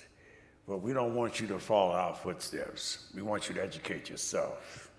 Learn something about your history, who you are, where you came from, and what is your purpose in life. Otherwise, you're going to wind up in prison for the rest of your life like we are. We have nothing to lose. We through gambling. Ever since that happened, I met another individual they call Hekima. It means wisdom in Kiswahili, a wise person. And he was versed with history and culture, and he had it all down pat. Even though at that particular time they wouldn't allow you to have books that's relevant to African history and culture, especially J.A. Rogers' book. Superman the Man was a book that he introduced me to. He knew it by heart, and he explained it to me. Even though I couldn't read or write, I retained the knowledge. Then one day there was a demonstration of population that really inspired me. An individual was locked up because he had a Holy Quran in his possession. At that particular time, you couldn't have a Holy Quran. You couldn't have books on Swahili or Arabic. They didn't mind you studying Spanish. They didn't mind you studying Italian or French or German, but they didn't want you to study Swahili or Arabic. I didn't know why. I didn't understand. So he told me everybody's going to stay inside their cells until they demand the release of this individual. I didn't even know this individual. But I was down with that because I didn't appreciate injustice. Because I know I was a victim of injustice myself. But in a way, it was a blessing because it enabled me to learn things that I didn't know about before. So I got down with the demonstration. I stood in my cell, and the guards came to my cell. They had about 7 or 8 guards. They took me to a lockup unit on the rooftop, solitary confinement. They placed me in a hole for 30 days. I couldn't eat proper food because they wouldn't feed you. They might feed you 2 slices of bread infested with dead roaches. And you had to pick out the roaches out the bread and eat it in order to survive. Then they give you a glass of water. It kind of reminded me of Dana Moore. They did the same thing when I was there. But I'm going to talk about Dana Moore right now. But I'm going to finish this part here. After 30 days being released, I was in the midst of individuals that was very politically conscious, despite the fact that they was religiously involved. And they called themselves Muslims, the Nation of Islam.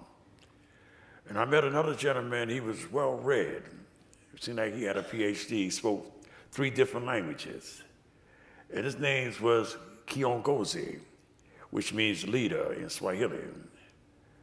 And he set up a class on the roof after we did 30 days, and we was placed in the cell. They gave us some of our property. And every day they have a recreation on the rooftop. And we would go out there and talk. And he'll start speaking about English, mathematics, physics, chemistry, biology. And he started teaching us these things, even business law, criminal law, and we start learning. And then we have debates and discussions on the chair. My 3rd grade education was unlimited in 3 months. I learned how to read and to write. I got a high school diploma, what they call a second-hand type of diploma. I learned that, and then I started reading the dictionary. And I was inspired by another man who did a lot of time in prison. That was Brother Malcolm X. They said that he studied the dictionary from A to Z. He increased his vocabulary tremendously. He went to the library and studied books on sociology, psychology, biology, history, poetry, philosophy. That's how he built up his knowledge. So I was impressed by that. And I started studying the dictionary from A to Z. Every day I would take maybe 10 words out to build up my vocabulary. And James X. Pierce, as they call him, Kiongozi, he would quiz us with the 8 parts of speech. He asked a question, what is the noun, what is the verb, what is the adjective, and so forth, so on. But he put it in an African context. He said, the name of a person, name it, Kwame Nkrumah. He used that as an example. And then he used other names, and we learned that. And every day we would quiz each other. Then we would speak Swahili. I learned Swahili in a short span of time that I forgot all about English. So much so that when the police came by, because they teach you to say yes, sir, no, sir, thank you, no, thank you. And I developed that type of discipline. So when the officer came by to serve us the food and whatever I wanted to eat, I would say, asante. And he looked at me like I was crazy. I said, need us say more asante. Then it dawned on me that I was speaking another language. I wasn't speaking English.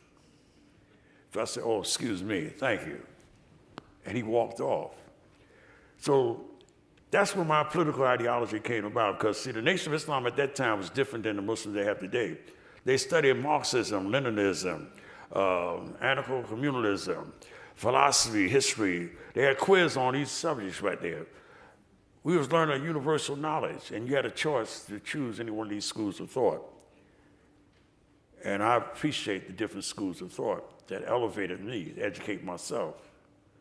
And the unity and strength we have, they try to break that up.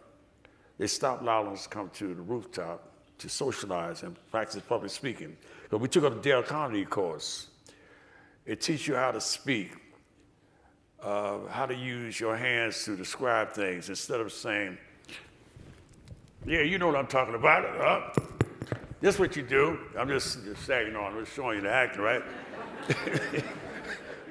I'm not staying, I'm not drunk, I don't drink, I don't get high, But anyway, what happened is that he said, don't use your hands when you speak. And we have a tendency to do that. Most of us do, I guess. He said, put your hand behind your back. If you get nervous, put it behind your back. That's okay with that. They still can hear me. Thank you. You just do like this here if you get nervous. But if you're going to emphasize something, let's say, in order for you to weigh intelligently the words I'm here to speak, you must first consider why I speak as I do. And this is how we used to practice speaking, public speaking. And we got used to doing that, and that's what enabled us to recruit a lot of individuals into the nation. And then eventually, when Malcolm X got assassinated, a lot of us had to change our ideology. We became revolutionary because we didn't like what happened to him. Even today, they apologize, but it's too late. They eliminated a great man who was very resourceful with knowledge and wisdom. So we started thinking about Karl Marx, Lenin, Engels. We started reading all about them. We read all the classic works we possibly get in the institution because we had to win lawsuits to get books in. But at that particular time, as developed this display on the screen, they didn't allow us to have certain books in prison. You couldn't get books on psychology. I didn't understand why. You couldn't get books on sociology. I didn't understand why. You couldn't get books on revolution and stuff of that sort. So we got to find a means to get it through a court. We got to order what they call a bilateral application for an order to show cause and a complaint, 1983 lawsuit. And finally, we won in court, and they started allowing us to have books. The only reason they allowed us to have books at that time because we was in isolation. We weren't in population because they felt we were going to stay there for 10 or 15, 20 years, whatever amount of time that we were serving. But it was amazing. And then they shipped us out to different institutions so they could divide us because we was learning too much at that particular time. And as Stephen was saying about the newspapers, they would cut out articles on anybody that is radical, revolutionary, militant, or whatever the case may be. They won't let us read that. You had to read between the lines. So when I got shipped to Attica, I was in solitary confinement. I won a couple of lawsuits. And they allowed me to have any books that I want on revolution. I got books on Kwame Nkrumah's Revolutionary Handbook. I got Karl Marx books, Guerrilla Warfare by Che Guevara, Fidel Castro's ideology. I was reading all these books up there. So, Baba, they thought I was going to stay there for a long time. We're going to transition to Okay. Sister Laura in about 30 minutes. I'm taking up too much time. No, you're not. I just want to let you know, but this is an important story. Okay. So I just want to I'm going to finish that last little piece here. I'm going to curtail it. I realize we have other guests up here, and they're going to share a lot of knowledge with you as well. So I don't want to hog up all the time. But at any rate, where was that? You were getting books while you were in solitary confinement. Okay, thank you. See, I need that help. You remember certain things sometimes. But anyway, there's a little humor. We need a little humor. Absolutely. In the moments of madness. But at any rate, when I came to population, I only had 3 days to organize while I was in Attica. They put me in the worst population, worst wing, I should say, was D Block. And this is 1970, right? Yeah, 1970, before the Attica incident. And it was amazing. I had all these gangsters and would-be killers, don't care type of attitude. They weren't interested in revolution. They weren't interested in reading the books. So I had to talk to them on their level.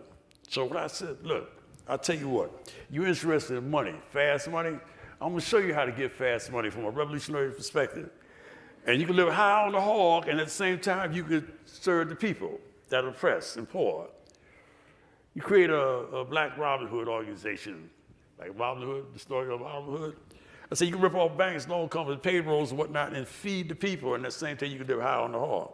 Then they came interested. Okay, tell me about that. So on that note, because this is what we're getting when we talk to Baba Masad, right?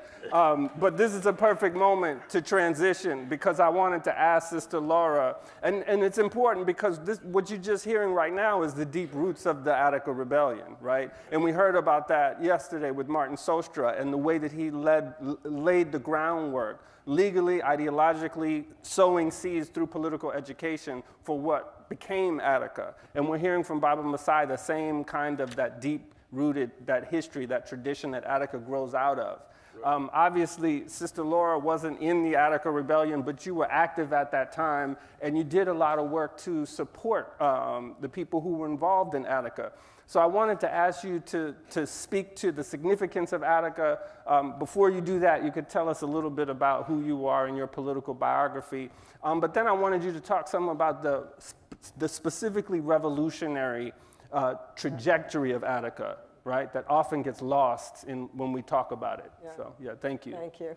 Thanks for including me in this panel. Kind of breaks my heart that I'm on this panel because if we're talking about the revolutionary Black tradition in the 70s, I wish Eddie Conway, who just died, were here. I wish so many people who died in prison, who led those movements inside, that inspired me and a whole lot of other people to become not just prison abolitionists, but imperialism abolitionists, and to focus on the prisons because, for a couple of reasons. One is that after the counterintelligence program had attacked and tried to destroy the black organizations, including, not limited to, but including the Black Panther Party, which is what had organized me to be a revolutionary in the first place. And so many of those people were in prison, those leaders. And there was an attempt to begin what we call now mass incarceration, to make sure there wouldn't be another Black Panther Party because the areas that people lived in would be decimated, or whatever the correct word is for destroying communities, that families would be, generations would be interrupted, which is what you see if, like me and like my co-defendant Susan Rosenberg, who's here, you're in a women's prison, or like Roz Smith in Bedford, you see that the women in prison, the black women, the brown women, are being robbed of their children and their families and interrupting the generations. And so Attica, to me, was the counter to that. Attica was, fuck you, US imperialist state. You put us in prison, we're still going to be revolutionaries. And I think that gets lost a lot in the horror, correct horror, when you see the massacre and the aftermath. And I feel like, I mean, in addition to the new film about Attica, people should look at the original film that Lucinda Firestone did that was closer to the time of Attica, because to me it more shows the nature of the rebellion itself. So I sort of had a thought while Mariam and Stevie were talking. I can't see because there's this light in my eyes, but I know there are a lot of formerly incarcerated people in this room, not just on the stage. I see people. I sort of wanted to ask everyone to stand up, but I don't want to make people uncomfortable. But what I want to say to us is, let's stop when people want to hear how bad prison is. If we haven't made that clear yet, then people aren't even reading like the major newspapers that just ran a story about like 20 or 30 people being beaten, dragged out of their cells and beaten at Sing Sing in November. And they aren't looking at the stories about women being sexually abused in the prison that I was in California, the federal prison, which was going on when I was there on a lesser level, but where the guards are actually being brought, it's being brought out, there are suits going on. Okay, I think people love to hear about how bad prisons are for some reasons that are good and some reasons are bad. When people start asking us to describe our time in prison, let's talk about how we resisted instead, because we all did. Or we wouldn't even be sitting here. If we hadn't resisted, we wouldn't be part of building a movement against incarceration. We wouldn't be part of saying close Attica. We wouldn't be part of saying release aging people in prison and abolish life without parole and death by incarceration. So I'm really glad, Vicki, if you're still here, I can't see, that you told the story of the August Rebellion, which otherwise I was going to have to tell really fast.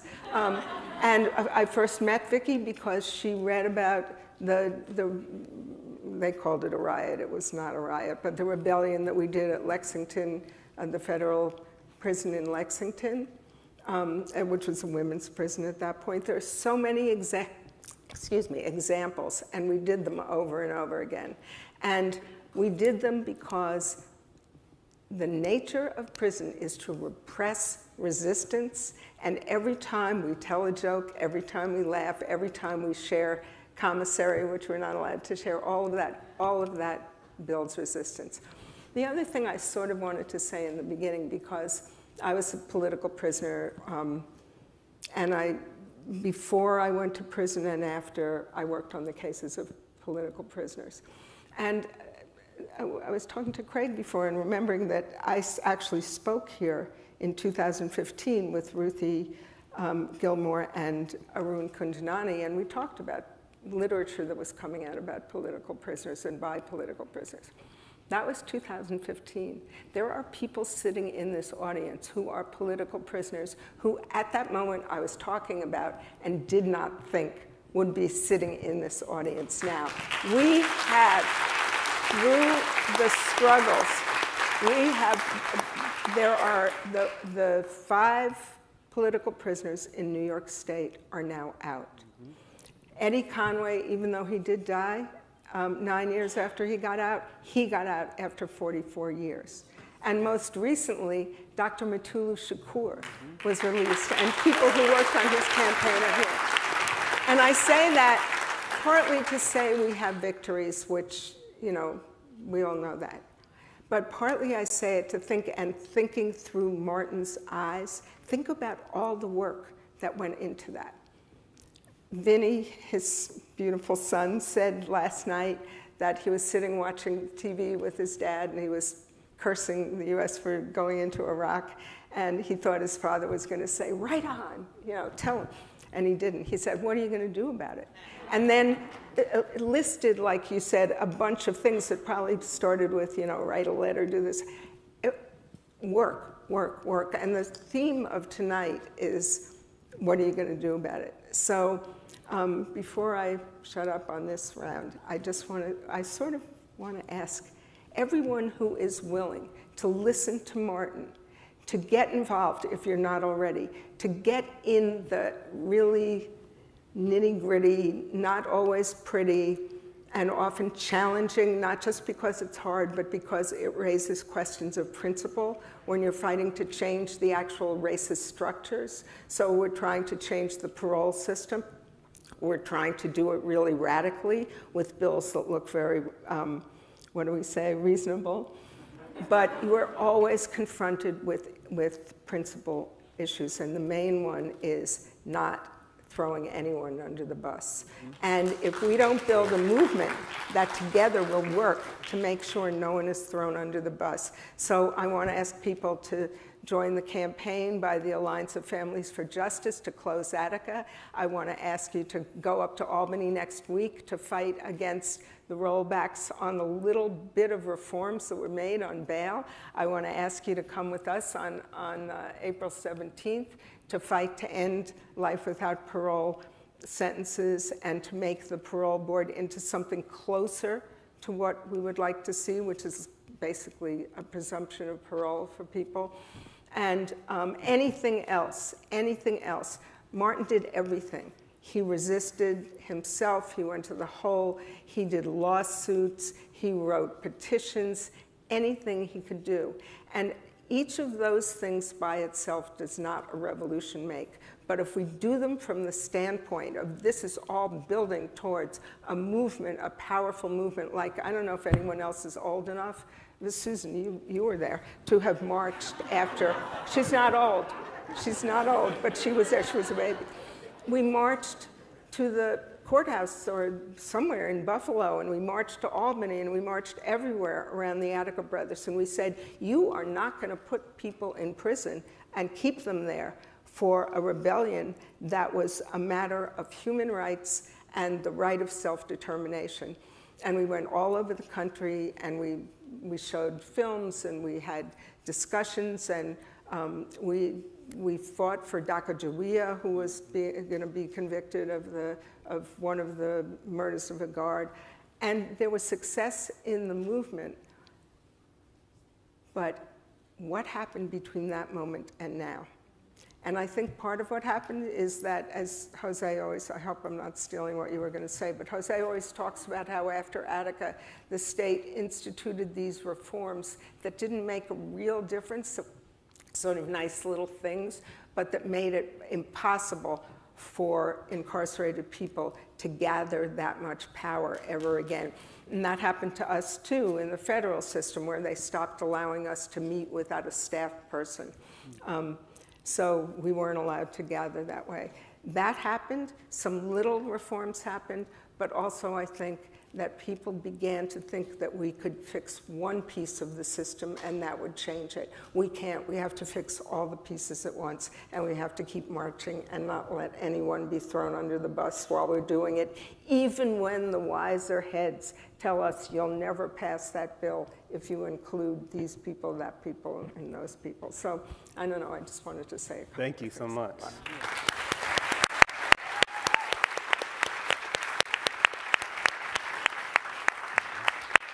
You know, and your comment about the reforms is actually perfect, because I know that Brother Jose was incarcerated in 1981 in a moment when many of those reforms had taken root.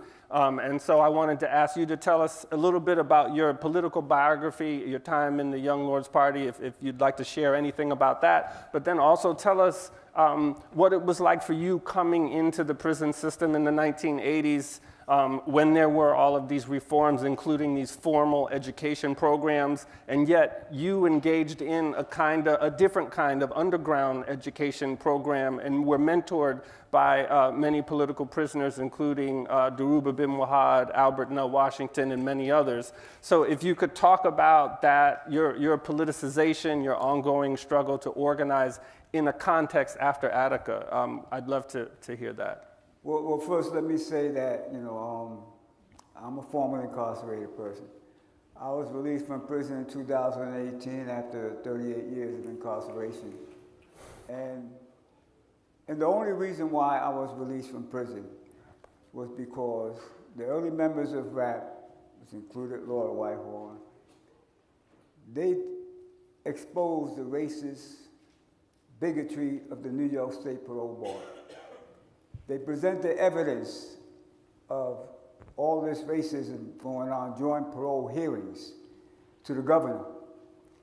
And the governor perhaps did one of the few things he's ever did that, in my opinion, is for the people. He didn't reappoint these racist people. Instead, he appointed a diversified group of parole commissioners from social service providers, clergy, as opposed to law enforcement. So when I appeared before the parole board in 2018, I appeared before a newly appointed commissioner who was a social worker. And unlike all the other hearings, she asked me one question about the crime I committed in 1979. And then she asked, what have you been doing the last 38 years of your life? And based on what I've been doing the last 38 years of incarceration, she released me. So RAP made that possible, made her being on the board possible. Sadly, she only lasted 2 years. She was forced to resign, to retire. So 2.5 weeks after I was released, I reported for duty. I went to RAP and I'm still here. And sadly, 10 months after I was released, one of the co-founders, a pioneer in our prison system, Mujahid Fareed, passed away. And I became the director of RAP. So that's my story. I grew up in Spanish Harlem, El Barrio, and born in 1951. Born on 101st Street, lived 107, 111 on Madison and 5th. I was a street corner drug dealer most of my youth, aspiring to be the next Nicky Barnes, big drug kingpin, selling $2 bags on the street corners of Harlem. And it was on one day that I seen police cars all over the place. You know, had to shut down my little street corner business, me and my little homies. All of us are first generation Puerto Ricans. We had no vision of a future other than what we were doing. And we heard that a group of people took over the church that my moms, my sisters, my aunts, everybody used to go to. I had no idea why would somebody take over a church. Well, it turned out that these were a group of militants. They called themselves the Young Lords. And what they did in taking over the church is they brought attention to El Barrio, the poverty, perpetual poverty that we inherited at birth. They brought attention to the rat infestation. I mean, when I say rats, they're close to the cats that weren't afraid of you. They were biting babies, and nothing was done. We never even seen this in the news. Today, if a baby is bitten by a rat, it's news. You know, I grew up where dozens of babies, including my baby sisters and brothers, were being bitten by a rat, eating lead because they were hungry. The paint that had lead poison, they were hungry. You know, that's perpetual poverty. Kids going hungry, kids not going to school because they were hungry. And then the lack of medical care, treatment, and diagnosis, rampant tuberculosis and other contagious diseases in this little neighborhood that I grew up in. And nobody gave a damn about it. But when the young laws took over the church, they brought attention to this. And here we are, first generation Puerto Rican, 16, 17, 18 years old. And we looking at ourselves and we're saying, wow, news is out here. We're seeing our neighborhood in the news. And we didn't even have to say it, but we said, them guys that was in that church, they made this possible. So we started going to the church. We started listening to them. And eventually, I was convinced, man, that I can't be selling drugs anymore. They gave me that type of moral compass. And more importantly, they gave all of us an identity that we can be proud of. Prior to that, we were just, Puerto Ricans, and we didn't even speak good Spanish. So, so we was actually discriminated on both sides of the spectrum. They call us New Ricans. And all of us was dark-skinned. So, we developed a national pride from being around the Young Lords, and we became members of the Young Lords because we were proud to wear that purple beret. When we seen them walking down the streets by the hundreds with that purple beret, we said, man, I gotta be there. I gotta be just like them. So the laws gave me an identity that I can be proud of, and they also showed me how to organize people. For the first time, we see they weren't too much older than we were, but they would go from apartment to apartment talking to the people, addressing the people's needs. They weren't like the local politicians that just come around to try to get our votes. They actually were talking and spending time, drinking coffee with people in their apartments and listening to them for hours about their needs, about what they're going through, about their struggles, about their children, about their grandmothers. So this was my first exposure to what real organized was. And then as I started reading my history, I started reading about Don Pedro Albizu Campos, and in him, I learned what a model leader is supposed to be. Doña Lolita Lebrón, what a model leader is supposed to be. And this is what carried me on throughout my entire life. When I was arrested and this is something that I always knew was going to happen. When I was 9 years old, I seen a woman, a girl. She was very young. She probably was maybe 5 or 6 years older than me.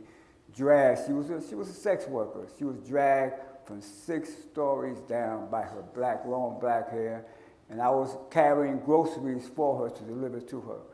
And I seen her being dragged, bloody face, and her eyes open, just looked at me, and I froze. 9 years old, I froze. I said, I didn't know what to do. I had the groceries in my hand. When they passed, I just put the groceries down on the thing and walked away. But I never will forget that, because that moment defined what policing in our communities is like. And I knew that one day I was going to square off with a police officer. And that happened in 1979. A cop was shot in Harlem, and I was convicted and sentenced to 25 years to life. I wound up serving 38 years.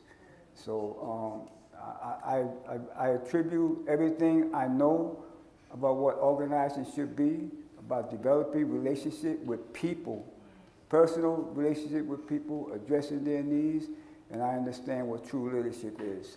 So these are the 2 models that I follow, and I will forever be grateful for the Young Lords Party for that. Thank you.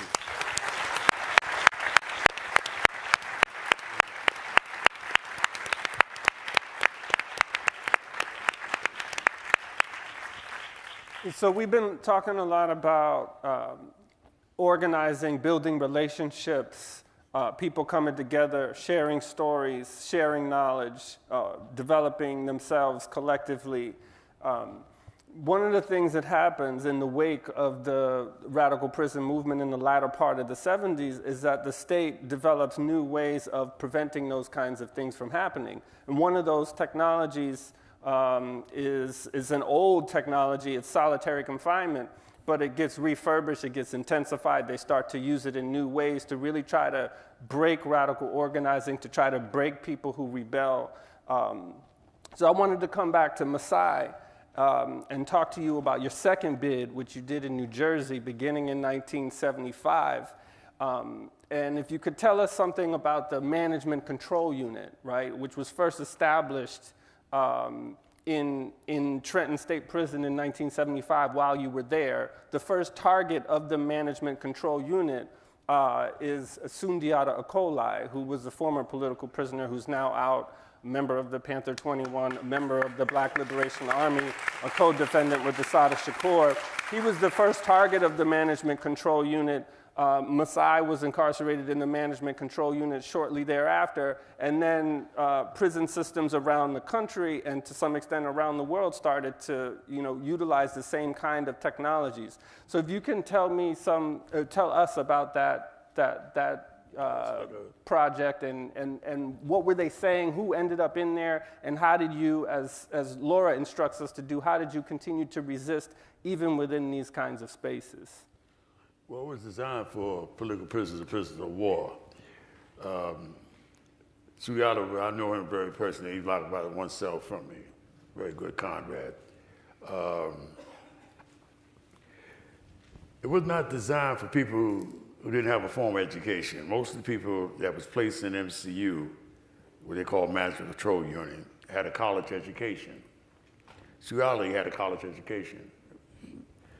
And all the revolutionary people they had in there, they considered as a threat to security.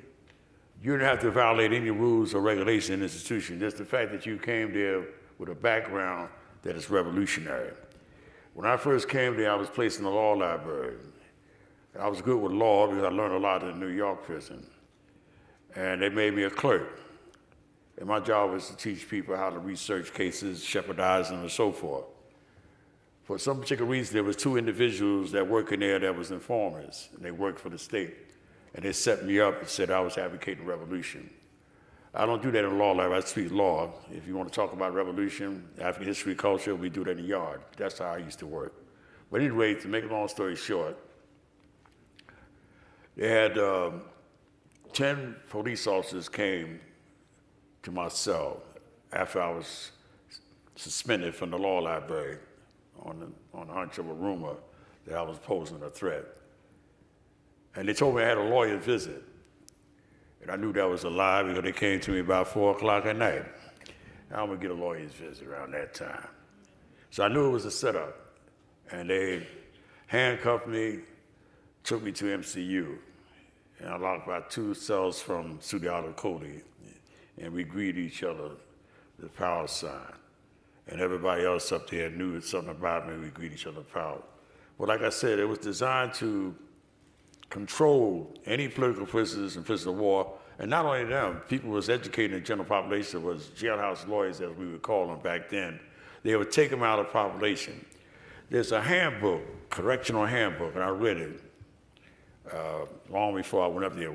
What it says in there, in order to control the general population, you must remove potential leaders. Teachers, organizers, jailhouse lawyers, revolutionaries, militants, radicals, religious enthusiastic individuals that have a way of influence or gravitate people to their organization or their religion. And that's what they did. They round up certain individuals in the population and isolate them because they didn't want them to have any influence over the general population. It kind of reminded me of Frederick Douglass. I remember something he said, Richard Steve was saying the same thing in essence, but not using his name. One day, the slave man was teaching Frederick Douglass how to read and write, and her husband came in and told her not to teach an N how to read or write, otherwise they'd learn freedom. When he overheard that, that inspired him. So what he did, he got some candy, gave it to some of the white boys out there. They gave him some words, he built up his vocabulary, he started learning how to read and write, became a great orator in due time.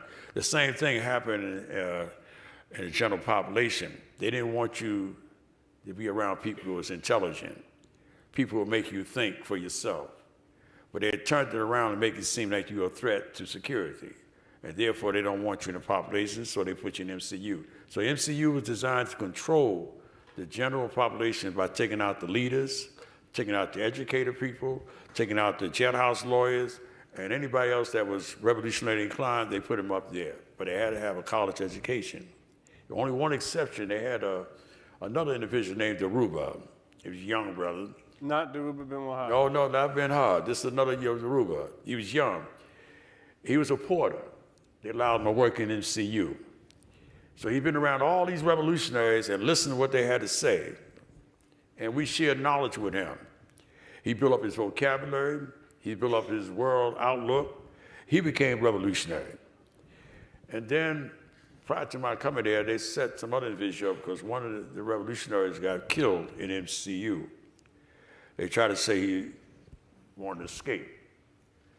They put a weapon that didn't exist in the institution. I can't think of his name right now, but he was a BLA member.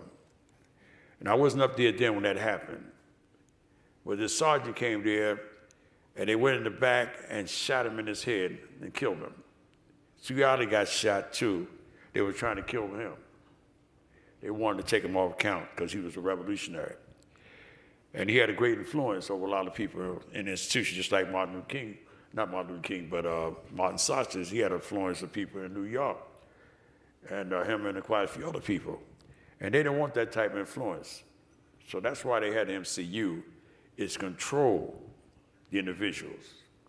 That's how the COINTELPRO when it came into existence. They was designed to control the population by eliminating any radical organizations out there, whether it was Black Panthers, Young Lords, 5%, the Nation of Islam, communists, socialists, whatever the case may be. Or any great leaders, even Martin Luther King, for example, he was about ready to change. They eliminated him. They had to assassinate him because he would have turned into a revolution.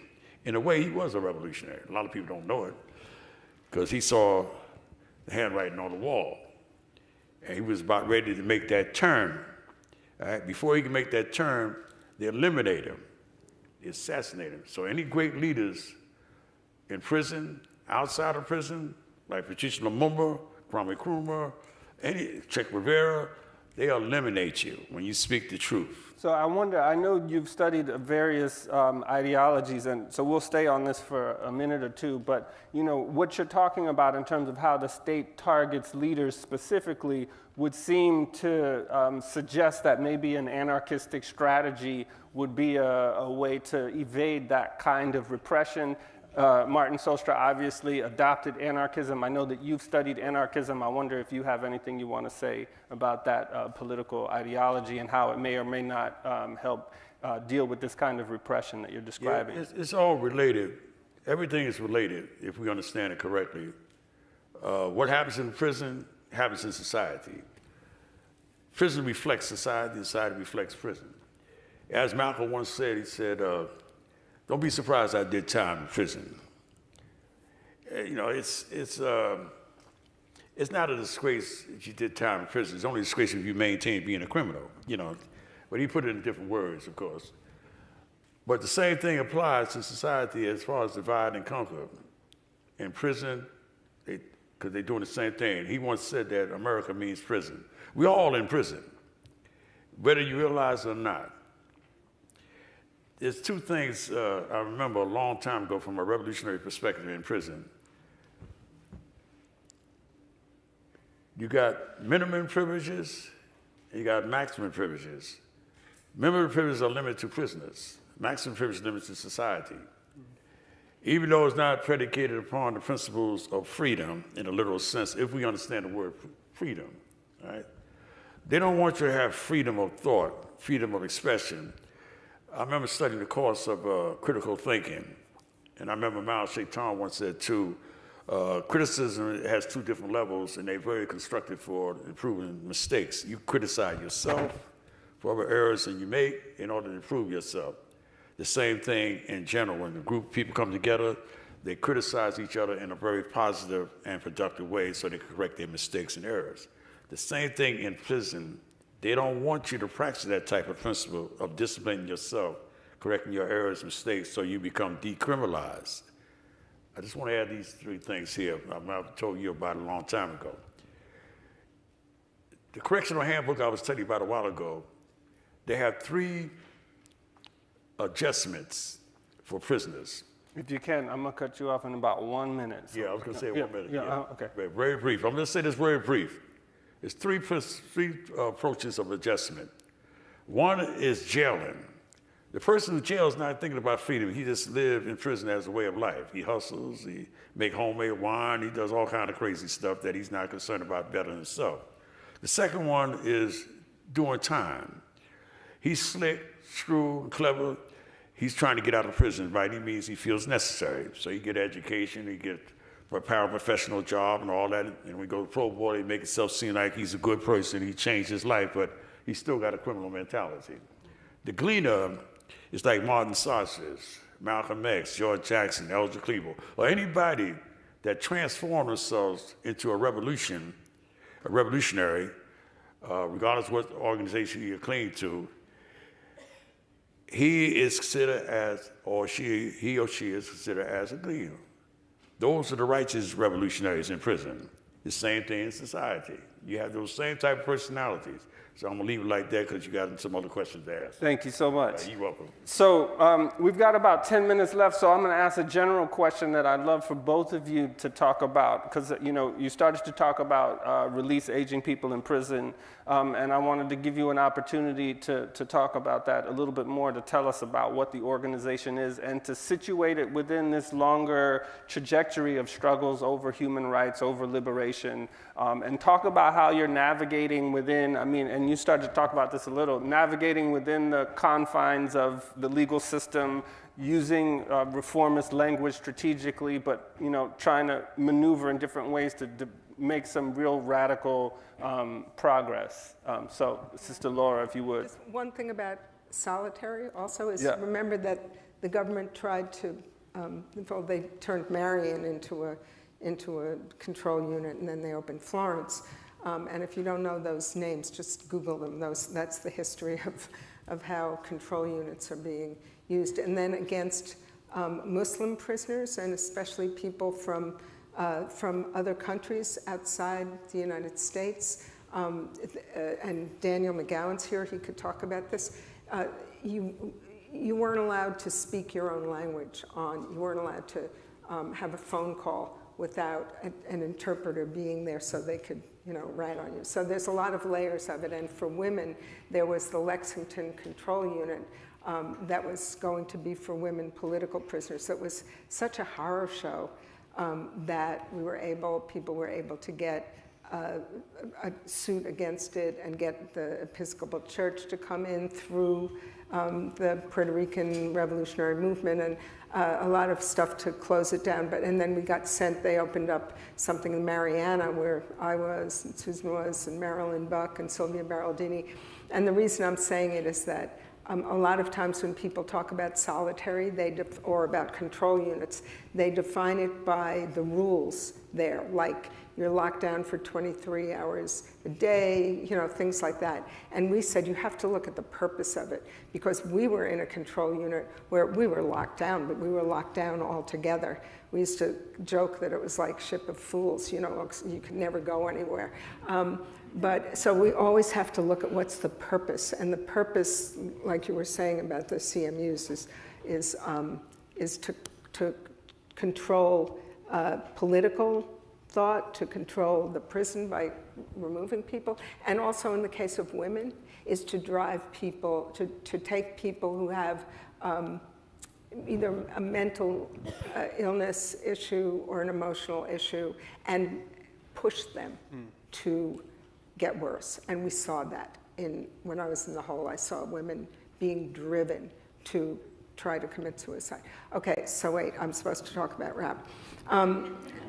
So yeah, we trace our history to, as Mariam was saying, through the history of struggle of oppressed people and the history of struggle for human rights and for national liberation of Black people, Puerto Rican people, indigenous people in the United States, Latinx people. And we see what people talk about as mass incarceration, as I think I said before, and people have been saying, as a result, as a development after COINTELPRO. And Chokwe Lumumba was the first person that I talked to about this, and he said, COINTELPRO, mass incarceration. get the leaders and the organizations, and then what is it when in war where you or where you destroy crops? Pacification. Destroy crops. Destroy crops so that nothing else can yeah, my nature's coming out. Okay. So we started it. It was Fareed and Kathy Boudin, and I can't tell you how hard it is for me to say that, knowing that I'm the one left, and with the support of Sophia Elijah, who was then the head of the Correctional Association. We were looking at how can we affect change for people convicted of violent cases, because the entire movement around prison reform, change, whatever, was talking about low-level nonviolent, because that's easy. That's easy to, it's easy to convince someone that, well, it's not, they still executed many innocent people, but you can convince people that the death penalty shouldn't be used for people who are innocent. It's harder to convince people the death penalty shouldn't be used for someone who's guilty of what they were convicted of. So, and we started it also, quite frankly, because Eddie Ellis and Herman Bell and David Gilbert said to us, we did a campaign to outgoing Governor Patterson, trying to get the political prisoners out. And they said, you know, we're looking around us, those who were still in prison, or Eddie was saying, you know, the political prisoners are among an aging population. And if you can put them in that context and talk about why these long sentences are so brutal and against human rights and are death by incarceration, you can build more room around the political cases, number one. Number two, then we realized that we were not political prisoners because I wasn't, because I woke up one day and said, I think I'll be a revolutionary. It sounds like fun. I think I'll go to prison. That sounds like great fun. No, I was moved by the conditions of oppressed people in the United States and around the world, and I was convinced that there was a strategy led by oppressed people for national liberation. And I was convinced, and Attica, if I hadn't been convinced before, showed me that the prisons are a major part of repression. So why should there be a distinction between the struggle to free political prisoners and the struggle to end the criminal, racist, permanent punishment system? So that's some of how it started. And I'm turning the tables on you because very often Jose gives the easy rap and then leaves me to talk about the harder part. Gotcha. But I want to say one last thing because it's probably my last. So I have a criticism of all of us in the prison movement, whatever we call it, which is that we're not very good at being internationalist. And so I don't have time to talk about it. We're thinking about it. We've done, RAP has tried to do events about that. I just want to say one thing in the spirit of Martin, which is free Palestine. And if we don't fight for that, if we think we're fighting against white settler colonialism as an international system and not supporting the people of Palestine against Zionism, then we're going in a funny direction. Not funny. Thank you. Tragic. One thing, or a couple of things I really want to quickly stress. You know, RAP is a multi-generational organization. You know, we are as diversified as we can be. And one thing we do is we don't shy away from harm, interpersonal harm. We know the people who are impacted by mass incarceration are also impacted by interpersonal harm. So we try to develop leadership from among those in our communities, families with incarcerated loved ones. We develop leadership with them because they are our greatest voice and they are our greatest power. And we also help develop leadership with incarcerated people because we advocate for everybody. We do not exclude anybody from justice because we believe that our movement is rooted in the historic movements for racial and social justice that didn't exclude anybody. Not even the civil rights movement didn't exclude anybody from voting. The indigenous people didn't exclude anybody. So we will not exclude anybody based on a crime of conviction or the length of sentence. So it doesn't matter to me whether you're innocent or guilty or what crime you committed. you are a part of this movement. The one thing that we ask to become involved in our movement is that you first and foremost start transforming your thinking. Because we cannot have leaders that's going to harm people. Leaders are going to heal people, not harm them. And that is a very critical element to our campaign. We are very, very close to passing 2 bills. It's just one step. It's just a first step toward dismantling this system. Because we're not hollering, tear down the walls, bring everybody home. We're bringing people home. In the last 3 years, because of our advocacy, we have brought 16 people convicted of cop killings in New York State home. So we take the hard cases. We ask that because this is a community movement. This is a real people's movement led by formerly incarcerated people and families that are impacted by mass incarceration, who have transformed their thinking to become real people's leaders who will not sell out, who will not betray the movement, and they will not betray your loved ones. And this is what makes us special in this movement, at least in New York State. Thank you so much.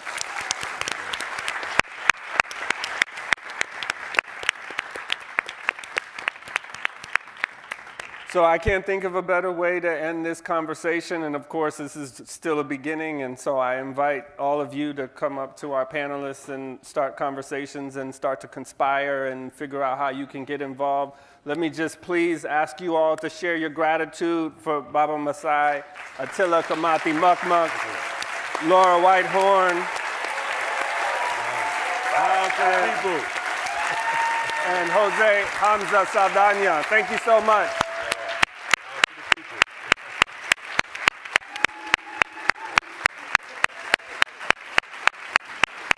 Thank you.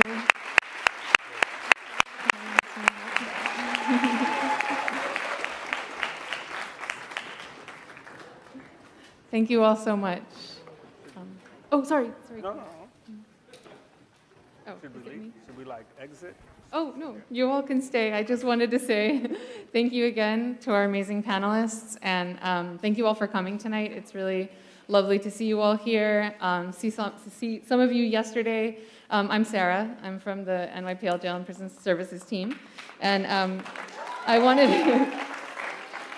wanted to tell you about one upcoming event at the Schomburg. We have to do a little plug at the end, so I wanted to let you know that beginning on May 1st, opening at 5 p.m., there's going to be an exhibition at Schomburg that's spanning across 3 galleries. It's called Marking Time, Art in the Age of Mass Incarceration. And it's curated by Dr. Nicole R. Fleetwood, who many of you may know. You may have seen her book outside on one of the tables. The exhibition explores the impact of the US prison system on contemporary visual art making. So I think some of the things that were talked about, cultural impact and art making and writing and the power of those things will absolutely be beautifully explored in this exhibition. So it's art by artists who are directly impacted by incarceration and those who are, like we all are, impacted indirectly, and really looking to interrogate the carceral state. So I just want to say Dr. Nicole R. Fleetwood, who's a former Schomburg Scholar in Residence and a MacArthur Fellow, current James Weldon Johnson Professor of Media at NYU, will be sharing her brilliant vision. So please come by in May to see that. And thank you all so much again for coming.